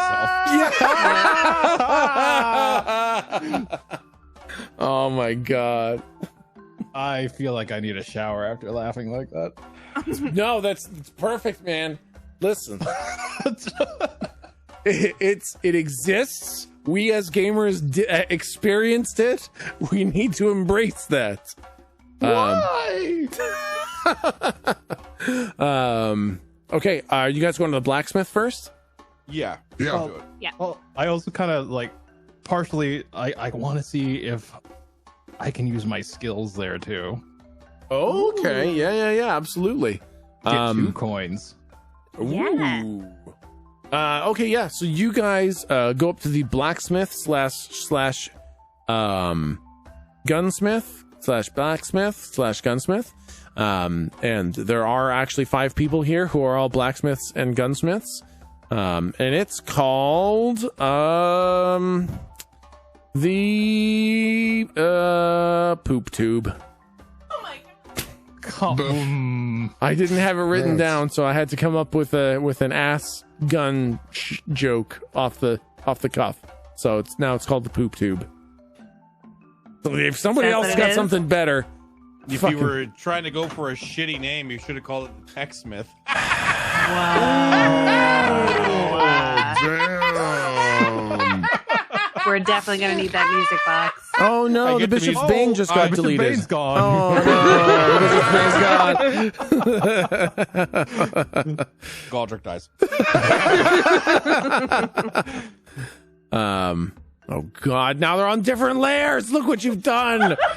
God. Lady K and Lavitz are fucking underneath the damn boat now. Oh It's just what god. they No, figured. they're just below deck. There you go. Okay, perfect. There, yep, they're fucking below deck now. Oh, sure hope I don't forget that they exist. They're definitely gone forever. Yeah, they're gone forever, man. We're gonna be on the last map at some point. I'm gonna move the boat one time. Oh shit, there's people down there. Good thing roll 20 is real good and you can adjust layers easily, am I right? Don't even frickin'. Okay, Yep, amazing. Yeah. so you guys are at the poop tube. I think anus and Villas. Anus and Sounds- Villas. Oh yeah, The anus and Villas, like anus anvil, but it's Latin. yeah, Anus and Villas. Yeah, perfect. That's much better than poop tube. Anus and Villas is I like to think we're walking up as they're changing the sign, like they're yes. They got rebranded. Yeah. Yeah. I like the poop too. It just wasn't a bringing in the classic. business like we thought it would. Oh, really? It was such a catchy name. Yeah, Hey, people let's came go in- get our horses reshoot at the fucking poop tube. People Yeah, came they in had all here. that great merch. No, they came in here with their pants halfway down. They thought it was Oh, something boy. else. Oh, yeah. I'm pulling up my pants. Oh, Hey, Yeah, how's your craftsmanship with weapons? really good. Okay, Slump has a wooden hammer. Make it better. Okay, he fucking gets a nail and he fucking carpenter glues the nail on the front. There you go. Much better. Slump looks at it very satisfiedly and straps it to his back. Thanks. He just reaches into his pouch and drops like an ambiguous amount of coins on the counter. I just Slump look looks at the rest of the party. coinage. All right, let's get out. Let's go. Let's get out of here. Doesn't even wait for anyone else. Oh yeah, you guys could get a nail too. I'll say Slump.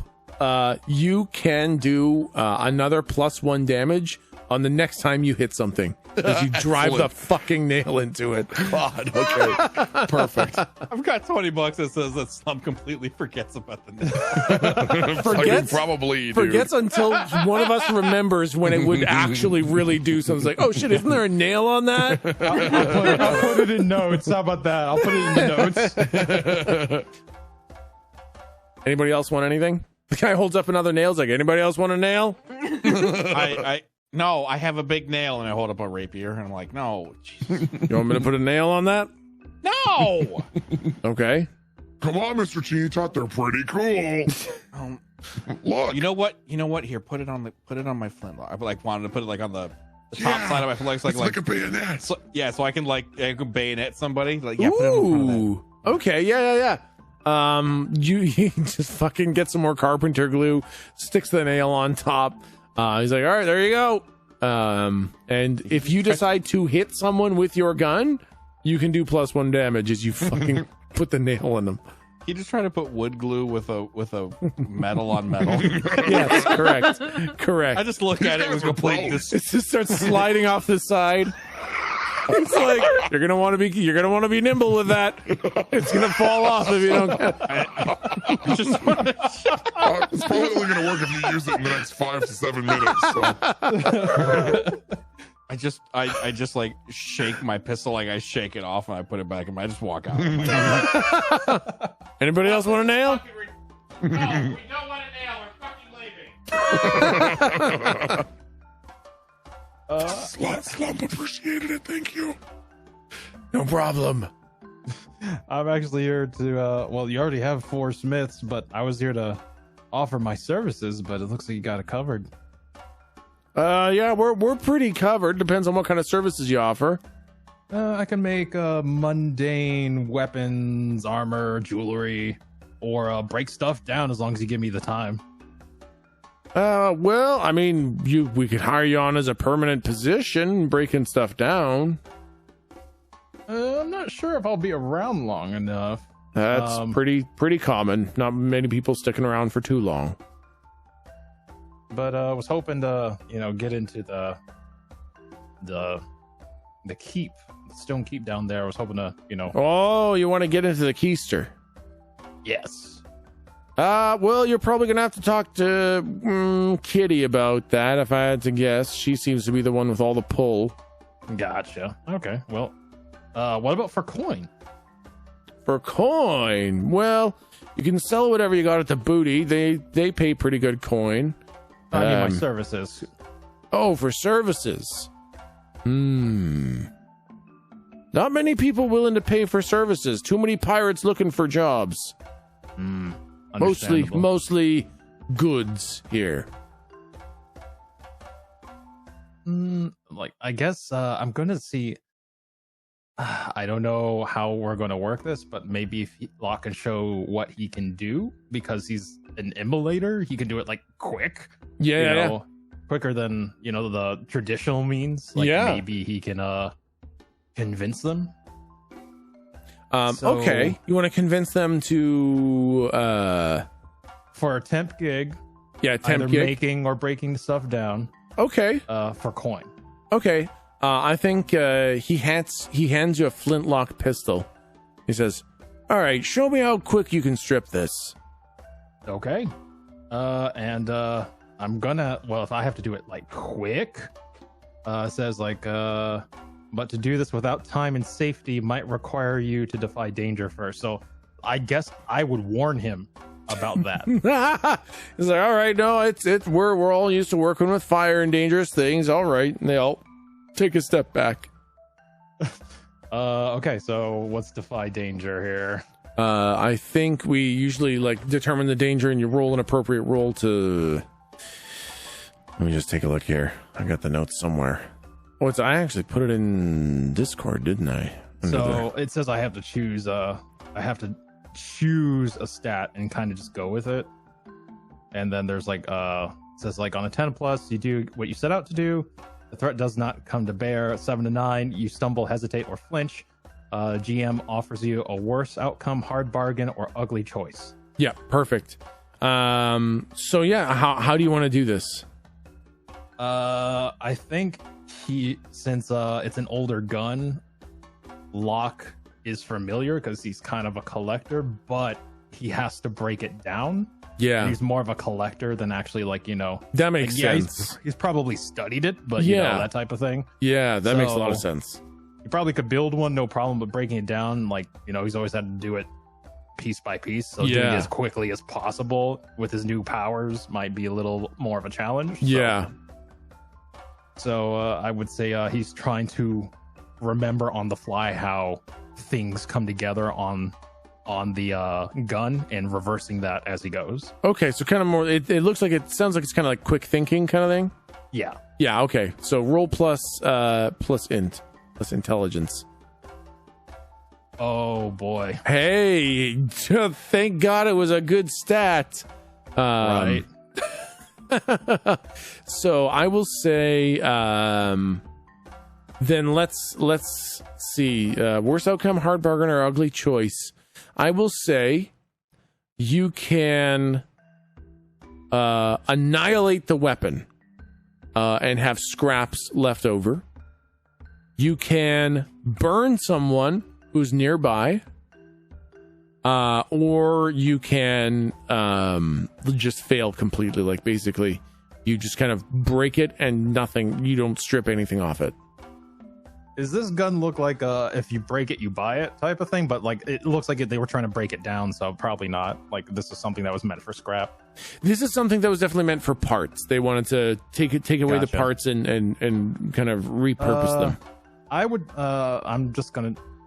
I think the safest bet would be to burn someone. Okay. Yep. I think. I think you. Your hands light up with the flame, and you start just disassembling this thing with absolute lightning speed, using your kind of arcane fire to heat the pieces, make the metal moldable, and kind of pull it apart in a way that usually requires tools and time and heat.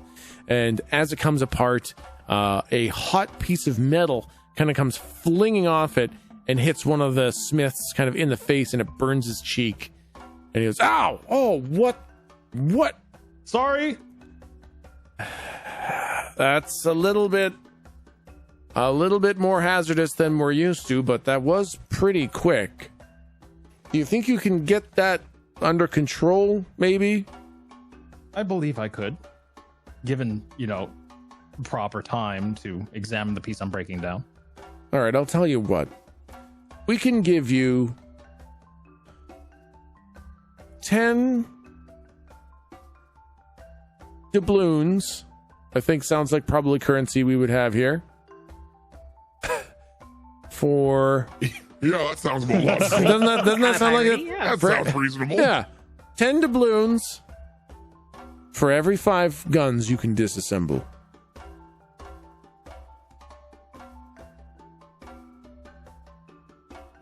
How does that sound? Like, I guess out of character, is that a lot? Like, I'm trying to gauge what my character would know given his brief exposure in this world. It doesn't sound like a lot. It does not sound like this is a well-paying job. Okay. Could I trouble you for 7? Roll plus charisma. You really want this guy on your payroll. He's got that's a mixed success. Out of this world knowledge. Roll again. Right. First, Lou, roll to help out. So roll plus charisma, Lou, to see if you can help Mr. Locke. That's right. Oh dear. Ooh. Well. Not helping. Not at all. Lou, I think you're like, I think you kind of like pat Locke on the back. Locke, you kind of like, you're holding the hot pieces still. Oh no. And God. They kind of come flying out of your hand and burn the guy. It's like, I'll give you 4 doubloons. I just back away. Sorry, I'll just. How about this? I'll take the 4 doubloons, but if I do a really, really exceptional job, how about back up to 5? All right. If you manage to not burn people, I'll give you the full 5. Okay. Okay. And so I think you can probably get through 5 guns an hour if you just sit there and do it. Okay. That might be something like I know there's things we want to do, so that's might be something that we do during quote unquote downtime. Yeah, sure. Yeah. Whenever a chunk of time passes or before you guys do something, bring it up and we can go over how many guns you can kind of disassemble in that downtime. Sounds good. Okay, perfect. Nice. Slump has the +1 nail.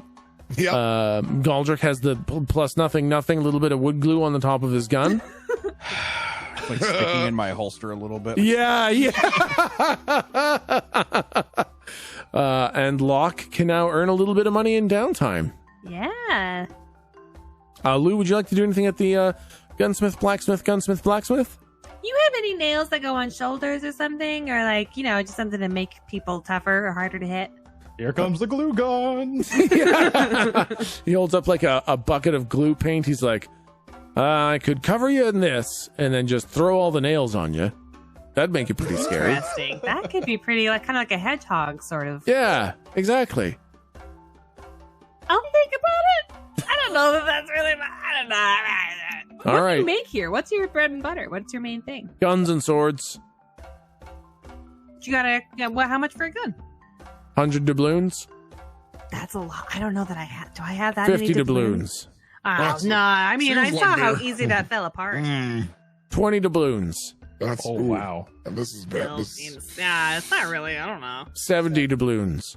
That's more than that. We're going up again. Yeah, well, you're wasting my time, and I'm getting pissed off. 120 doubloons. I'll give you. That's Do I have? getting quickly out of hand. Well, I'm gonna think about it. I'm gonna check. I'm gonna check on the booty, see if they have anything good. All right. Well, if you come back and you want some,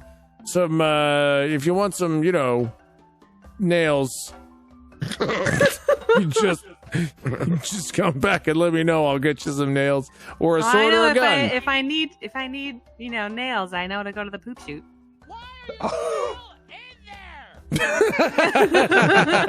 Tube. Yeah, no, 20 doubloons, and I'll give you a gun or a sword. Excellent, thank you. No How much problem. money do we have? None. No money. Okay. Yeah. So when Slump paid with coins, it was like rocks, a little bit of lint, a couple buttons. Yep. Some dirt. Apple pie. Yeah, exactly. Now okay. Then I'm going, I don't know, I want this music box, but I don't think we have anything to pay for it with. Working on it. Yeah, that's true. Okay, maybe we just be really careful with the rats. Do we want to wait to get the box until after we have, or do we want to get the box before the rats? Oh, you already have the box. Oh, okay. When I said I put it on layaway, I was asking him to not sell it to other people, but that's even better. Yeah, no, you just have it, and if you don't pay him, then bad stuff happens. Uh-oh. Oh, boy. Okay. Just trust me, if you don't pay him, it'll be Already make some enemies, great. bad stuff. Oh, no, I hate bad stuff. Okay. So just make sure you pay him. Otherwise, How much was it? bad stuff. Oh, geez. How much was it? I don't know. 20 doubloons seems to be the going price for most things in this town. That's for the, guns, buns, music boxes. Yeah, guns, buns, and music boxes. 20 doubloons.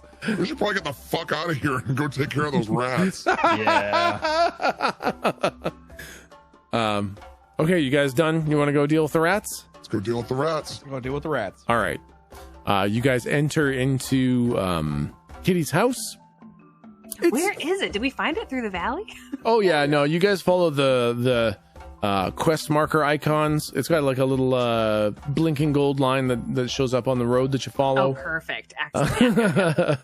No, she just gave you good instructions, and you go there and you do it.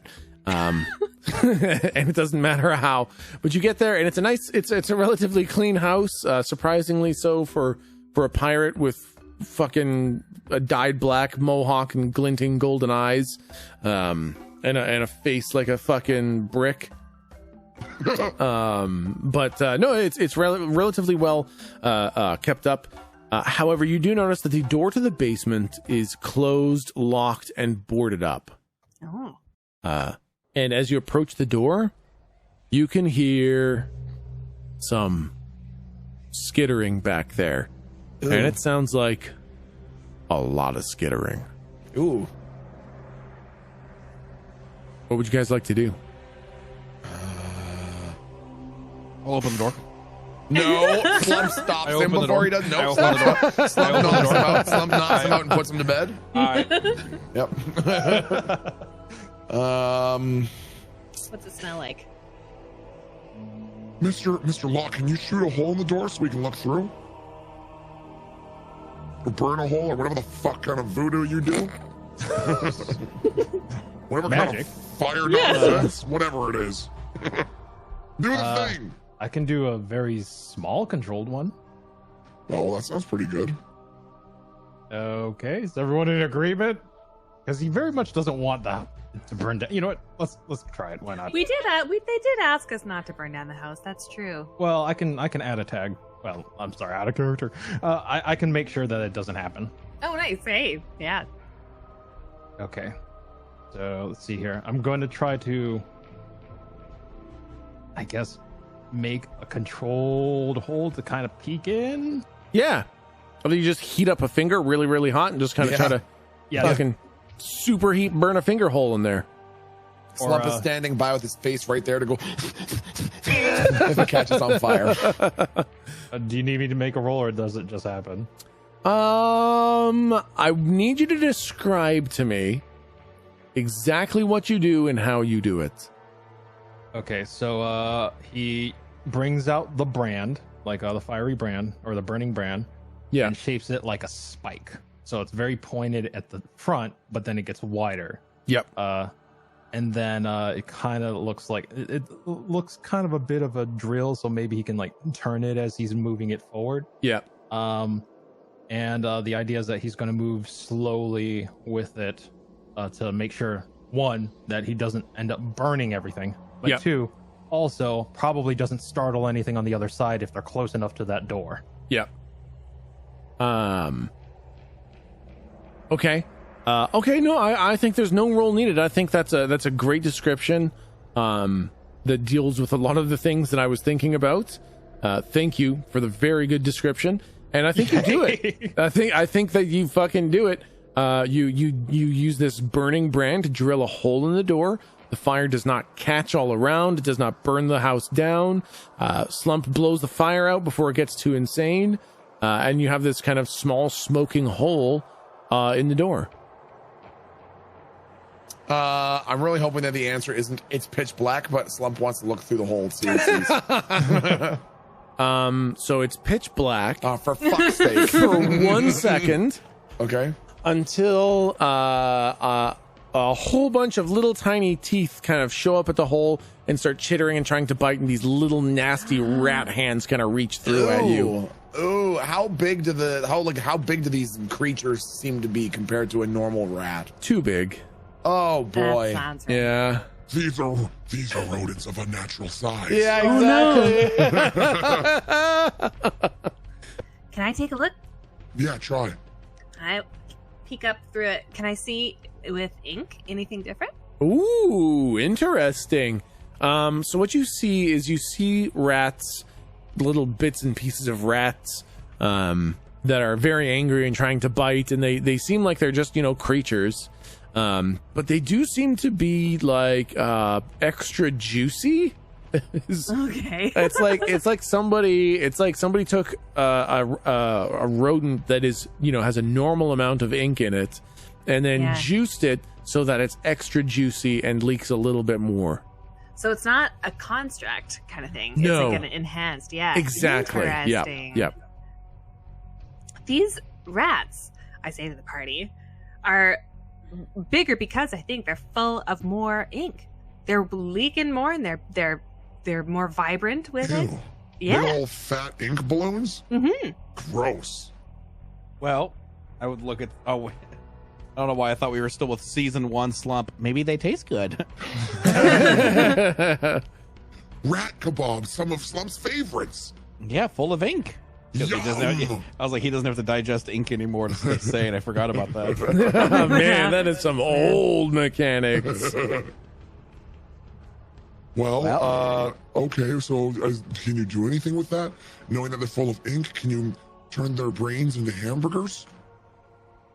I look through my journal. I don't think. No, I let me see. No, I don't. No, nothing. Okay. Just info for our info. Do you think maybe they were summoned? Were they created by someone or something? That's just it. So I think that either they've been feeding on something that's got them this way, or someone added it to them that's got them this way. Well, so, yeah. Locke, can you just burn them out? You have a hole. Can't you fire through it? Yes, but we risk burning down the building. Stop doing that! Well, I mean, Can't you just control your fire and make this really easy for me? Well, I can try. Okay, what's the other option? Open this? How many are there? My hesitation is that it's a basement with possible lanterns, with oil in them. Okay, hold on a second. I want to find like a stick.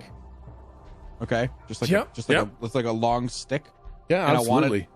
I want to take my what I'll say is my last meat pocket that I have that's hiding between my thighs, keeping them nice and moist and warm. Yep. And I want to smush it on the stick. Yep. And then I want to stick the stick through the hole. Then I want to see if it's like a angry band of piranha. I want to see if I can judge based off of how fiercely the stick goes nuts, like how many there are in here. Yeah, so it's like Looney Tunes chainsaw sound. Oh my god! Yeah. And you pull out a pointed nub. Oh my. So if you want to open that door and deal with them the old-fashioned way, we can do that. If not, we're going to need to thin those numbers before we go inside. What if we could post up around the edges of the house with buckets of water? Could we? We're ready. Could we sate them? Just keep putting pork pies in it until they're full? Oh, fuck that. We're not going to waste it with that. No, because they're going to... You feed them once, they're going to come back the next day, they're going to want more. Exactly. Yeah, and more and more. No, we put something in there that makes them sleepy so that they're pacified, and then we gather them all up and then that might be do the next step. It's actually not a horrible idea. You always sound so surprised. Never mind. Okay, so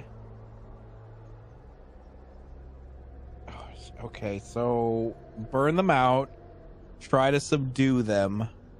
Is there an or those are two options that we're seeing? What if sort of like the gates of Thorpe-a-lop-lop? Thorpe-a-lop-a-lop. What about the gates of Thorpe? The hot gates. What about the gates Thorpe?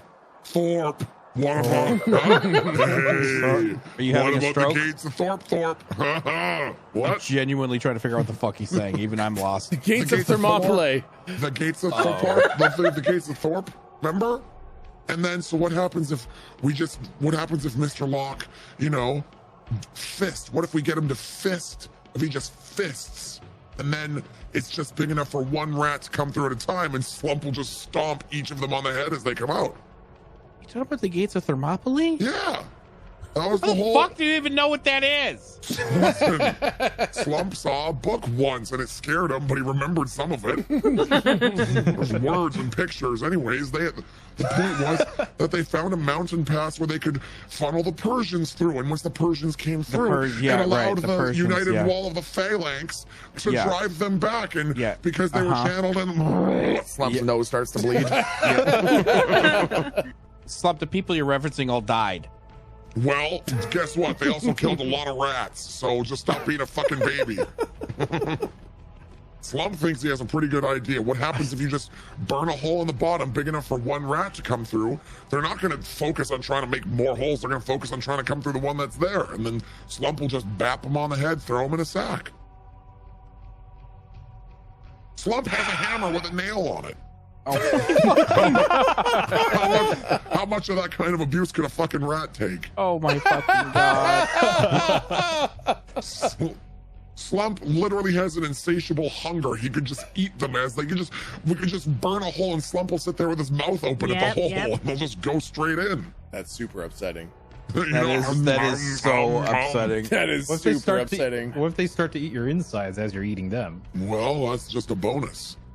Okay. Slump likes a bit of kick in his food. Oh my god. Okay, that's...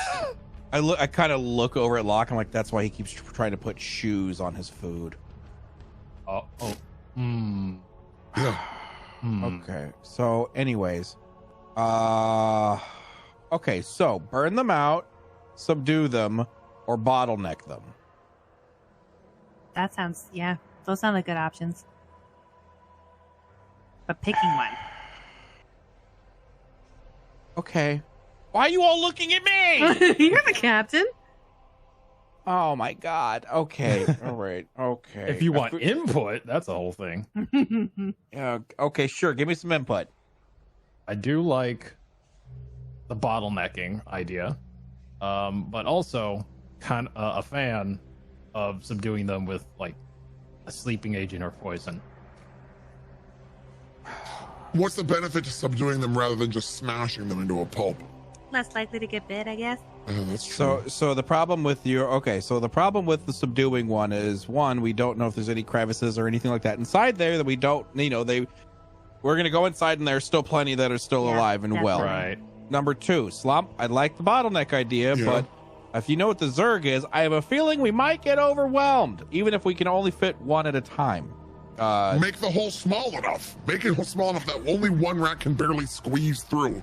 Even if we could just get its dumb little face through, and then Slump will smash it on the head and stick its corpse back through the hole. Oh my God. Just squish it through like Play-Doh, Okay. Oh, okay. All right. Yeah. Well, okay. Let's go with the bottleneck idea then, I guess, to start. And there is one other idea. You blow up the house? All right. There's two other ideas. I could try to form a shield with my flame, and because it's giant wall of fire, they might back away from the door. And basically, we can, to use an old D&D term, 5-foot hallway this. I hold up the shield and people behind me with weapons poke through on the sides that are not so exposed to the fire shield wall. That sounds like a pretty good idea. My brain has exploded. Can you do that? Is that a question for God? I mean, if you describe it well enough, anything's possible. The dice will find the dice will fucking determine the details, though, man. So how big? True. So how big are these rats? Big.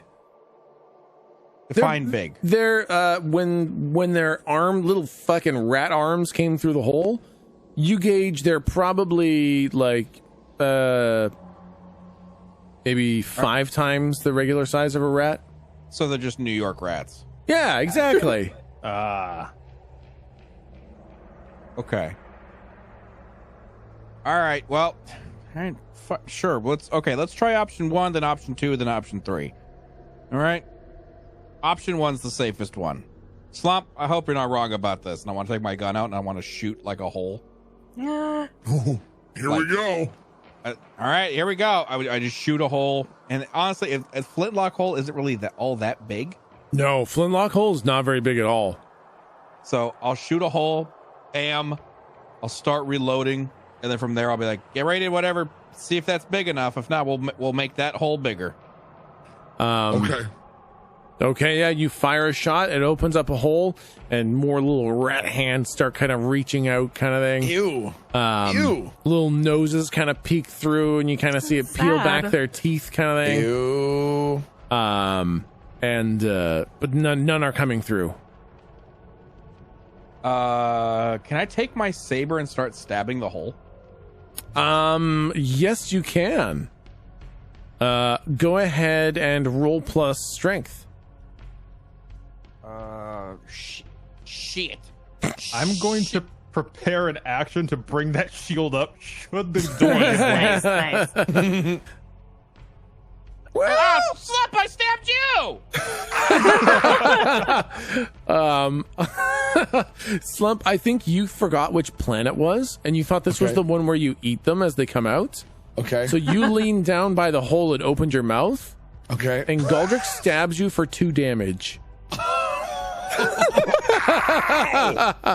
What the fuck, idiot? Why are you there? Well, Slump thought he was supposed to be. What made you? Oh my. Okay, I'm sorry. Are you all right? Hurting, slumping his meow meow.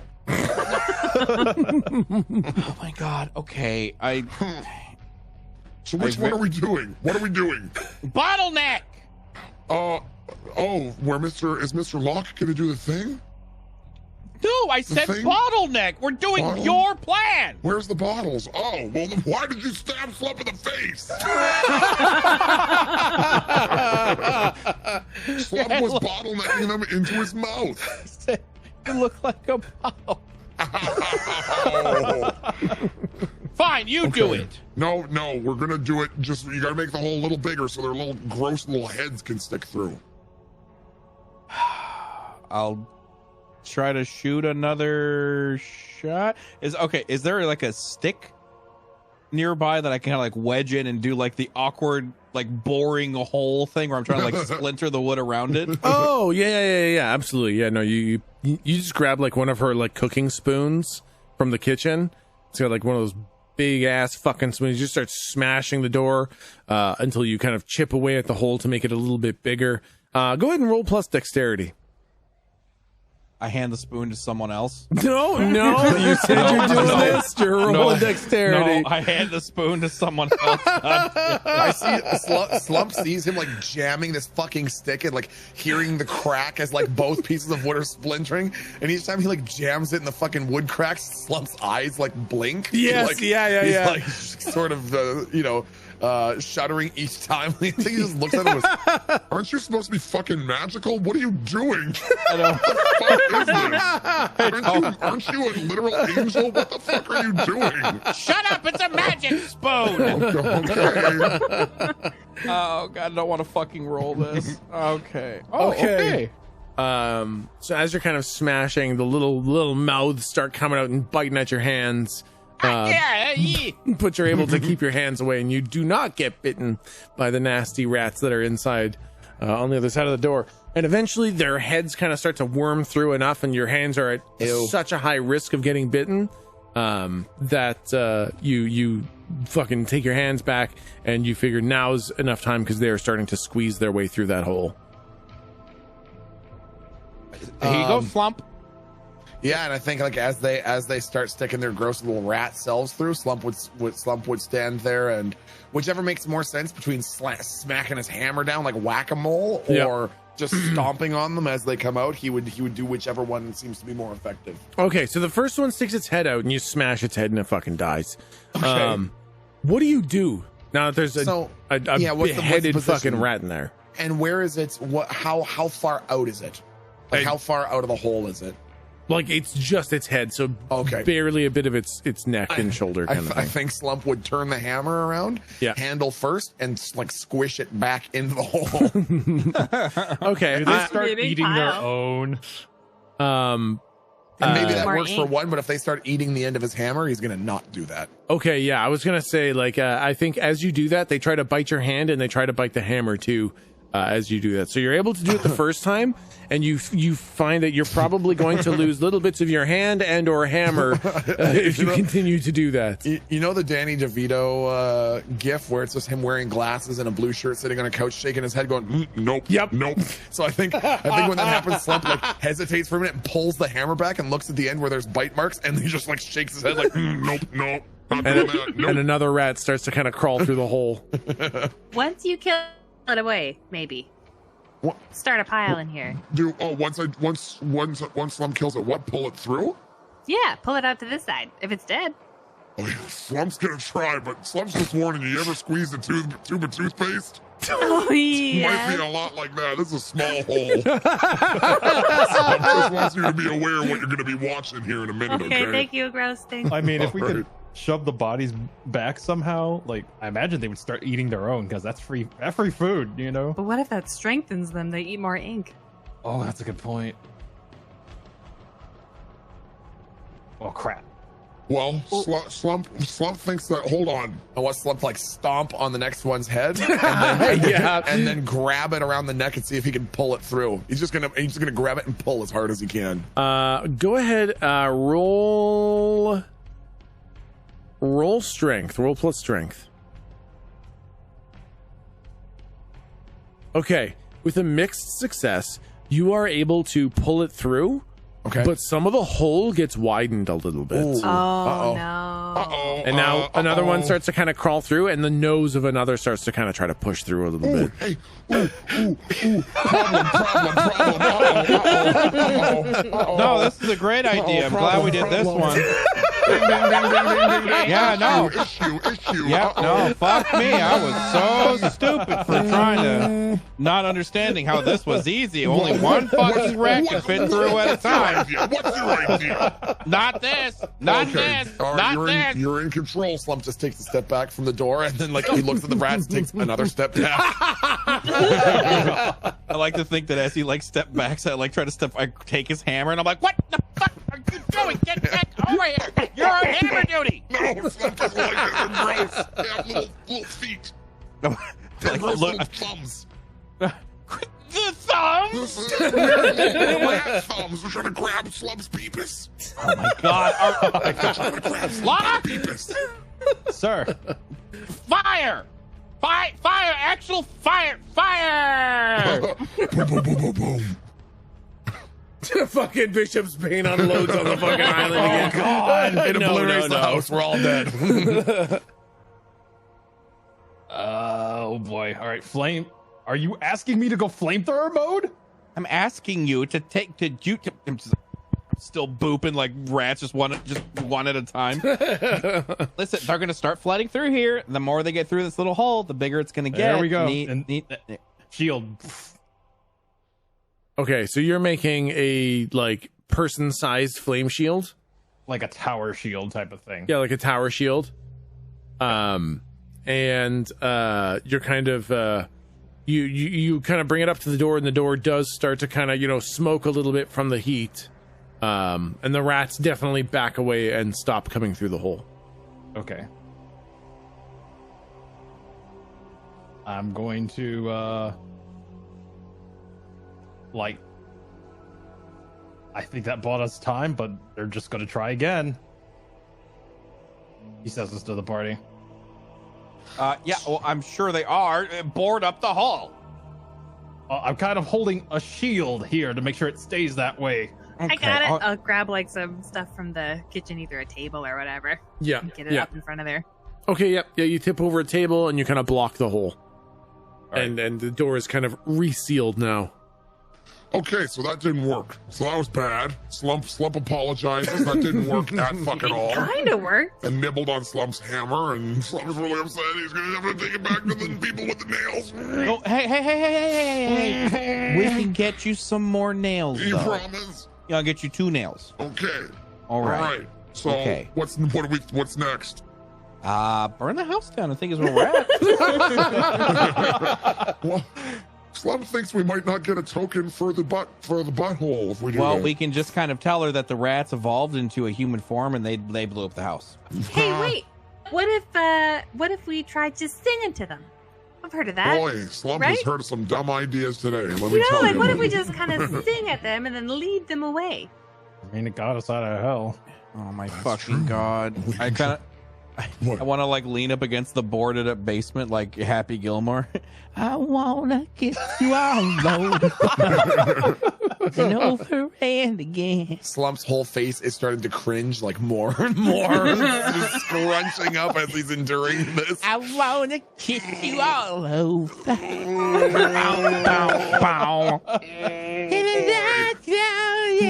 Please. Okay, this is not A working. little What's rat next? hand Next comes time. through the hole and grabs your face. Oh my gosh. I let it happen like a small hand just grazing my cheek. And tries to pull your skin off.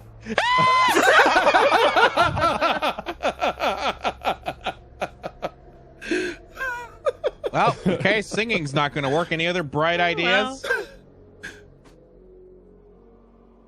Well, we didn't do the subdue thing yet. We could try and find some sort of sleeping draft. That requires money. It does. Oh, we don't have that. Oh my god, I really wish we had access to a building right about now. Okay, well, sleeping agent. Sure. What makes Rats magic go rats go to sleep? Chloroform? I gotta look at Slump. Where did you learn that word?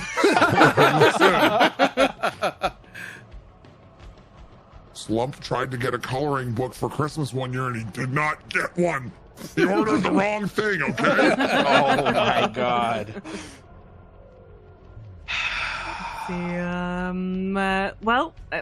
I'll go rooting through her kitchen. See Wait. if there's any. No?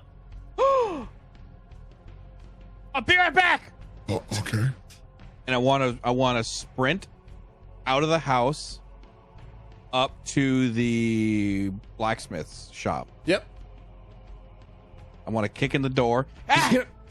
That's not very nice. Sorry, I'm in a bit of a rush. Do you have any glue? I sure do. 20 doubloons. All right. Listen, can I pay you later? I need a lot of glue. I mean, sure. Better pay me back, though. Listen, I literally have a guy that's going to do work for you. Trust me, you'll get paid off. Okay. All right. Sounds good. Here's a bucket of glue. Stupid fire guy. Yeah. Burned you. So sorry about that, by the way. Can I bring you some like pork and pies and fish and chips to make you feel better about that? I would love some chrysanthemums, really. I'm a big fan of chrysanthemums. You're a flower guy? I love flowers. Okay, I'll see what I can do. Okay, thank you. I'm gonna take like this. I'm assuming like what is a big bucket, big barrel of fucking glue. Yep, absolutely. I can't fucking carry this. I want to like turn it on its fucking side and like start rolling it down the hill. Okay, I go back to the house. I got glue. Opens the door. Help me pick this up. I can't lift it up the stairs. I had to roll it down the hill. I almost broke it. I will help them. Okay. All right. So, what do rats hate? Rat traps. What are rat traps made out of? Wire. Whoa! Oh. No. What? Did you say water? I said wire. What? You know, like those snappy snap ones. Oh It's my got God. wire. It's like a Okay. metal. Okay, yeah, okay, listen, we gotta find like a really big funnel and we gotta, can you just magic this into that hole? It's not it's the first time Slump's had to ask that. I totally get that reference. Oh, okay, all right. Sanctify, bless. Is there any sort of funnel inside this thing? Yeah, she's got like a baking funnel for baking. When you use a funnel for baking, baking funnel. Baking funnel, excellent, funnel, fantastic. Baking funnel, that's a real thing. Yeah. So I'm gonna take the baking funnel. I'm gonna like pop it into that hole. Yeah. Okay, and then I'm just gonna be like, all right, start dropping all the glue. Okay, you want to dump the glue down the baking funnel into the basement? Yeah, and I want to like keep shaking the funnel so it doesn't get like, you know, clogged up in there. Yeah. I'm essentially trying to drench these rats as well as like if they try to, because you know, glue. Yeah, man, absolutely. This is a good idea. That's gonna work. No, I actually really do like the idea. I think this is a really fucking clever idea. So I think you dump all the glue down the funnel, you shake it, it kind of sprays around down there. You hear the skittering becomes less and less until you kind of hear no skittering around behind the door anymore. I will. What's curing time on that? We'll wait a little bit. Yeah. We'll wait a little bit. We'll wait 20 minutes. Yeah, I was going to say, you wait about 20 minutes. And, you know, I think you have like a little bit of test glue out here, and you just kind of test for when it's hardened kind of thing. And you can tell that it's solidified now. Okay. I'll move the table you said we were using to like block the thing, and I'll kind of like try to ever so slightly peek with my eyeball inside there. Like, yep. It's very dark, but kind of reflected against the wood glue, you can see small dark shapes kind of smattered throughout the glue. I want to jiggle the handle of the door to see if they come rushing to it. You jiggle the handle of the door and you hear a whole lot of squeaking, but no scurrying. Ew. God. Okay. Okay, so when you see what's down there, Locke, you will be able to control your fire to like take care of it, right? Since you're not shooting blind now. I should, yeah. Okay. In that case, think fast, and I open the door. You whip open the door. The kind of evening light pours in, and you see at least a dozen very large rats who are stuck in the glue. Ew. And they look like maddened with their desire to come and get you. Ew. But they can't go anywhere because they're stuck in the glue. I mean, we could just poke them with a sword while they're stuck in there, right? Yeah, Slump was going to say, if you guys don't want to watch this, Slump can take care of it. Okay, That would work. Yeah, that works. Yeah, I'll say hold fire on the fire because the fire will melt the glue. Yeah. Oh, yeah. Mhm. Okay. Slump? Yep, Be careful. you got it. I think Slump would like close the door again, and then just go rat to rat, swinging his fucking hammer and turning them into little rat pancakes. Yep. I think you guys hear some really upsetting sounds for a little while. It gets closer and farther and closer and farther. Oh my god. Oh my, that is fucking disgusting. And then I think like fucking 5 minutes later, Slump comes out with maybe too much sweat on him. Like this was not an easy task.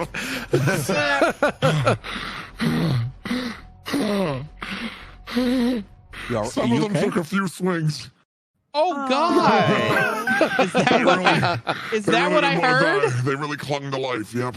Oh, God. But they're all dead. Oh, that one's still moving. Oh my god! What the fuck? Well, we could probably leave. Hopefully, Kitty gets here sometime at a narratively appropriate time. Allow her to see all these squished rat carcasses, and hopefully she'll give us a coin. It's good she didn't say anything about removing them. You said to kill them. She just wanted proof. She's got that, let me tell you. I want to keep an eye on these rats to make sure they're not regenerating. Yeah. How about Inkwise? Yeah. You guys hear it before you see it. No. It sounds like peeling Velcro. Ooh. What? In the basement, and you just hear. Oh, Close the door, close the door, close the yeah, door. door shut. And then you see the couple carcasses of the ones that you had pulled out here. The meat and flesh and entrails starts to kind of flop around. Ew.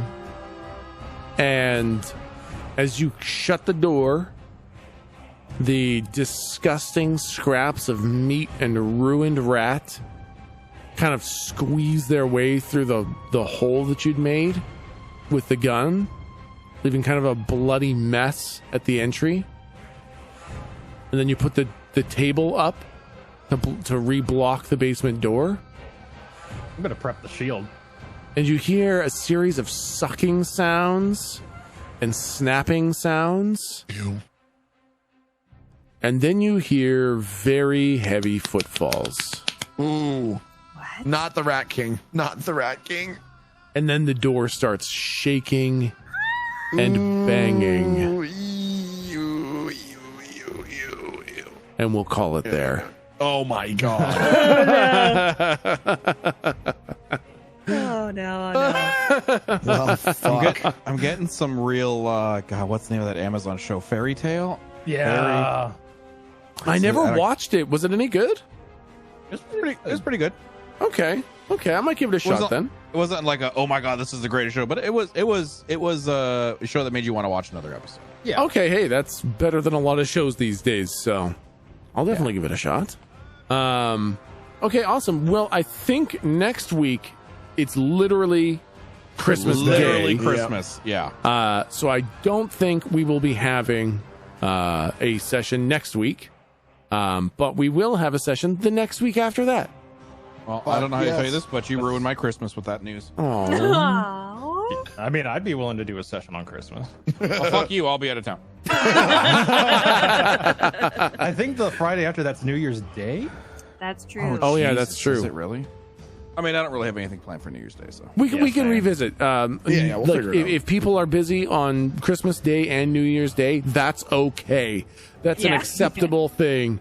I can do a rerun, or we can think of something else fun to do. Also, someday we should all play Dead by Daylight as our characters. Oh, you guys need to play the love 4 survivors as your 4 characters, and I'll play a killer, and we'll RP it more than actually play it, kind of thing. But I think that would be a super fun way for me to bring about a bunch of monsters that maybe you've seen before, and RP as them as the killer. I don't know. It'd be something fun for us to think of in the future. I like that. But yeah. So, anyways, next week we're definitely off. The week after we'll revisit as we get closer. But guys, have a very happy holiday and a very Merry Christmas. Yes, absolutely. And we will see you guys very soon. Yeah, very soon. All right, I'll see you guys. Yeah. Bye. Have a good one. Awesome. Bye. Bye.